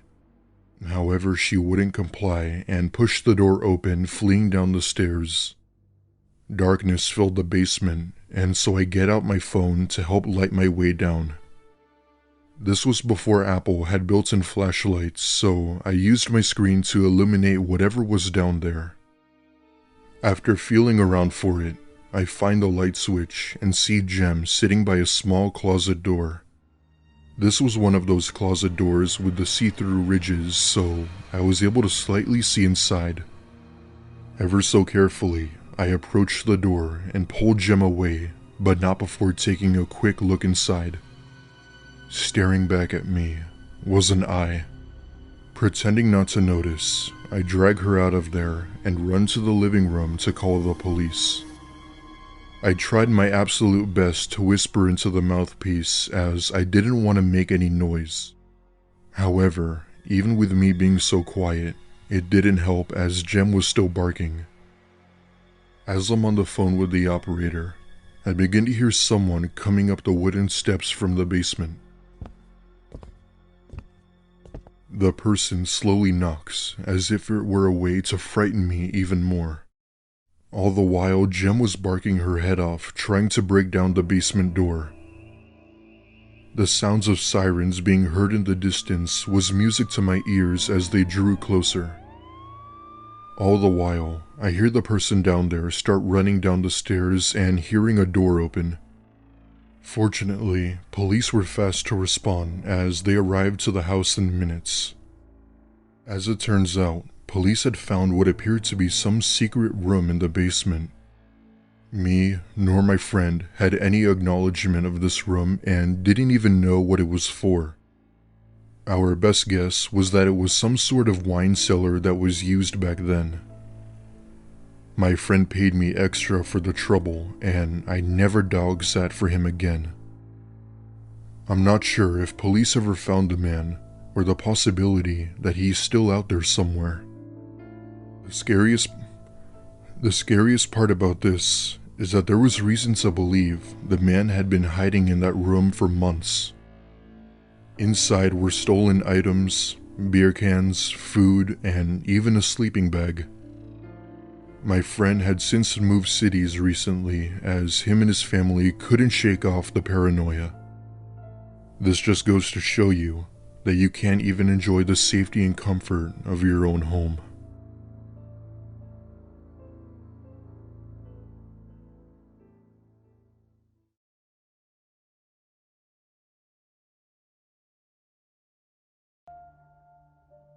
When I was about 15, my family and I moved into a large house. It was a relatively new home with 3 bedrooms, 5 bathrooms, a garage, and even a large basement. Both of my parents were in the upper medical industry and worked several hours of the week. This meant that I would be home alone for the majority of the time while they were gone. I love staying alone as I like to think of myself as mature and adult-like. At the time, we lived in somewhat of a rural area of Knoxville, Tennessee. Those who have been to or live in Knoxville will probably relate to what I'm talking about. While it was a nice city, the crime rate was high, and during this story, I got a taste of what that looks like. One evening, I had come home from school and my parents were at work. Unfortunately, this was around the time where COVID was still rampant, so my parents had to work extra. 15-year-old me immediately hops onto Call of Duty to cure my boredom. I play some matches for a few hours or so before going up to my room and taking a nap. I'd say I slept for a good 2 hours or so before I awoke to a noise from the kitchen.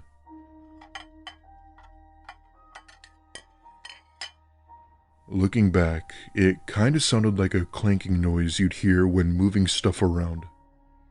I wake up and take a look at my clock. It was around 7 p.m. I was genuinely annoyed from this noise and put on my slides and went downstairs to see what it was. I ever so slowly turned the corner, and what I saw chilled me to the bone. There, in the kitchen, was a woman going through our fridge. She had her back toward me, so she couldn't see me or know that I was there. To provide a little more detail, she was not at all a pleasant-looking woman. She looked homeless, and looking back, I'm pretty sure she was. She wore torn shorts, a tank top, and some sort of wristband. I put my hands over my mouth and slowly went back upstairs.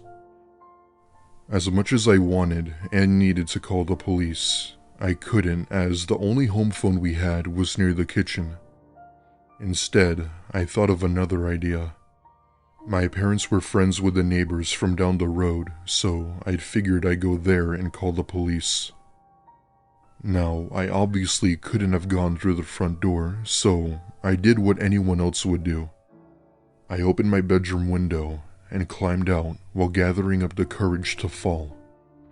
When I finally did, I hit the ground with only a sprained ankle and made my way over to the neighbors where I explained what happened. They, of course, instantly let me in to use their phone to call 911. In the meantime, they made a call to the hospital my parents worked at. The police ended up coming a lot faster than I thought and entered my house. Within a minute, they came out with an old, tired, lanky woman in handcuffs. However, she didn't try to get away or resist arrest. She seemed somewhat neutral about it, as if she had accepted her defeat. As it turns out, my theory was correct after all. She was a dangerous homeless woman who had broken into several homes in the area. My parents had come home soon after, where they had spoke with the police, where they then recommended we get cameras. And that's exactly what we did. The next day, my dad went out and installed a high-tech security system around the house. Surprisingly enough, the story didn't end there. It wasn't until a few nights ago where I had brought up the incident to my mom and asked if she remembered about it. Her eyes went wide with this look of fear and worry. When I asked what the matter was, she sat me down, held my hands, and said she was going to tell me something I didn't know. When her and my dad were talking to the cops that day, the cops had mentioned something that would shock them to their core. When they had entered my house, they had found a woman standing outside of my bedroom door. In her hand was one of our kitchen knives that she appeared to have been gripping tightly. Let's just say that if I hadn't jumped out of my window, things probably wouldn't have ended well for me. Thankfully, we hadn't had any break-ins as of today, and I hope it stays that way.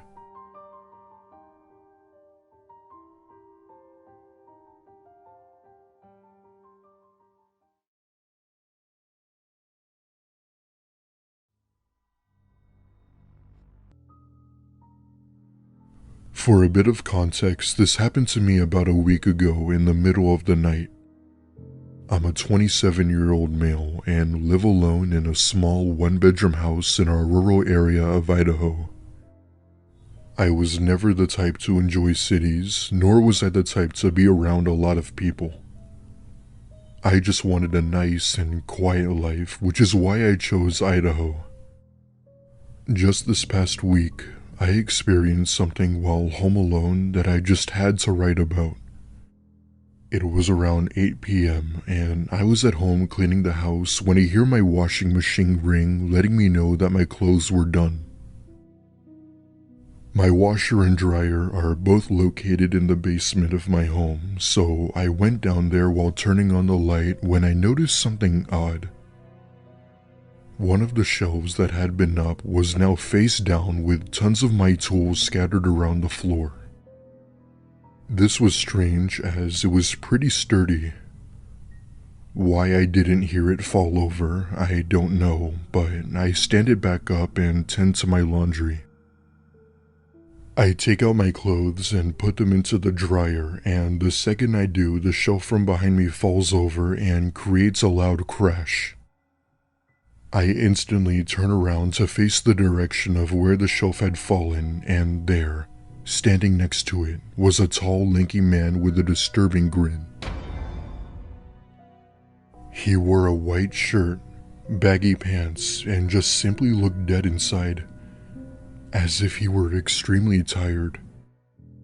I wasn't sure what it was, but something about this man really creeped me out, and not to mention that he kinda looked like L from Death Note. The minute I laid eyes on him, I let out a, "Who the hell are you?" in a short, scared, angry tone. He gave no response and just kind of stood there looking at me, staring into my soul. Figuring he might have been in the possession of drugs, I calmly asked him if he needed help or was lost. Even with my calm approach, he still didn't talk or even move. Not knowing what to do, I called police and told them my situation. They said they'd send someone over, but that it could take a while due to extreme weather conditions. After I had hung up, the man had still been staring at me with his baggy eyes doing seemingly nothing. Then, after what felt like an eternity, he simply turned around and walked back up the stairs and out the back door. I of course followed him, and he kept walking away from my house, disappearing into the night. There aren't any houses or other forms of civilization for a few miles, so I was confused as to who he was or how he got here. He hasn't been back since, and although it was a pretty creepy experience, I'm glad he's now gone. I was 12 and my older sister and I were home alone for the weekend. I was waiting for a friend to pick me up and getting restless. There was a knock on the door. Thinking it was her, I ran to answer it without checking through the peephole. A man was standing there with a clipboard, and he said he needed to check our gas meter. I was entrenched in the disappointment of my friend still not having arrived yet. So I just told him, "Yeah, sure. Whatever you need to do." I didn't notice at the time, but he wasn't dressed as a city official. He had a green and purple shirt with bold stripes, kind of like the host of Blue's Clues. He came in and immediately went upstairs to where our bedrooms were and walked into the open door of my room, the typically girly girl room with pink and glitter. Thank God my sister came down the stairs at the exact same moment and said, "Oh, is that Daphne's dad? Why is he going upstairs?" And I complained about how Daphne wasn't here yet, and was going on and on about how unreliable she was. And then my sister cut me off. Wait. If Daphne isn't here, then who is that?" I said, he said he was here to read the gas meters. Her face turned white. She flung open the front door and dragged me out, hand clamped over my mouth protesting. She said, "Our gas meters are outside." Neither of us had a cell phone. It was the 60s. And obviously, we weren't going back in the house to call authorities on the landline. Then my ever so resourceful sister had a stroke of genius. A man was walking right by our house and she motioned him over. She called out loudly into the house, "Oh, Dad, it's good you're home. A man from the city is here to read the gas meters. He's upstairs." And just like she'd hoped, this man on the street said, "What are you talking about?" The man in the striped shirt bolted out of that house. The man on the street asked us repeatedly if we were okay, if we needed him to stay and wait in the yard with us until our parents got home. He was very sweet. We were so startled that we barely thanked him before slamming and locking the doors along with the windows. As irate as my sister was that I let someone in the house, she begged me not to call the authorities because my parents left her in charge and she worried she'd be in trouble. I didn't want to catch any heat from carelessly allowing some random guy inside, so I was on the same page. 3 weeks later, a girl in our community went missing, with the same MO. She was home alone, and the authorities found the door open and no signs of forced entry. My sister and I discussed our options, but deep down we knew we had no choice but to come clean. We told the police everything. I don't know if it ever helped, but they did tell us they had reason to believe it was the same man. They also tracked down the man who helped us on the street. It turns out we already knew him. He worked in the butcher shop. We just didn't recognize him. He was lifelong friends with our family after that. Our parents were definitely mortified.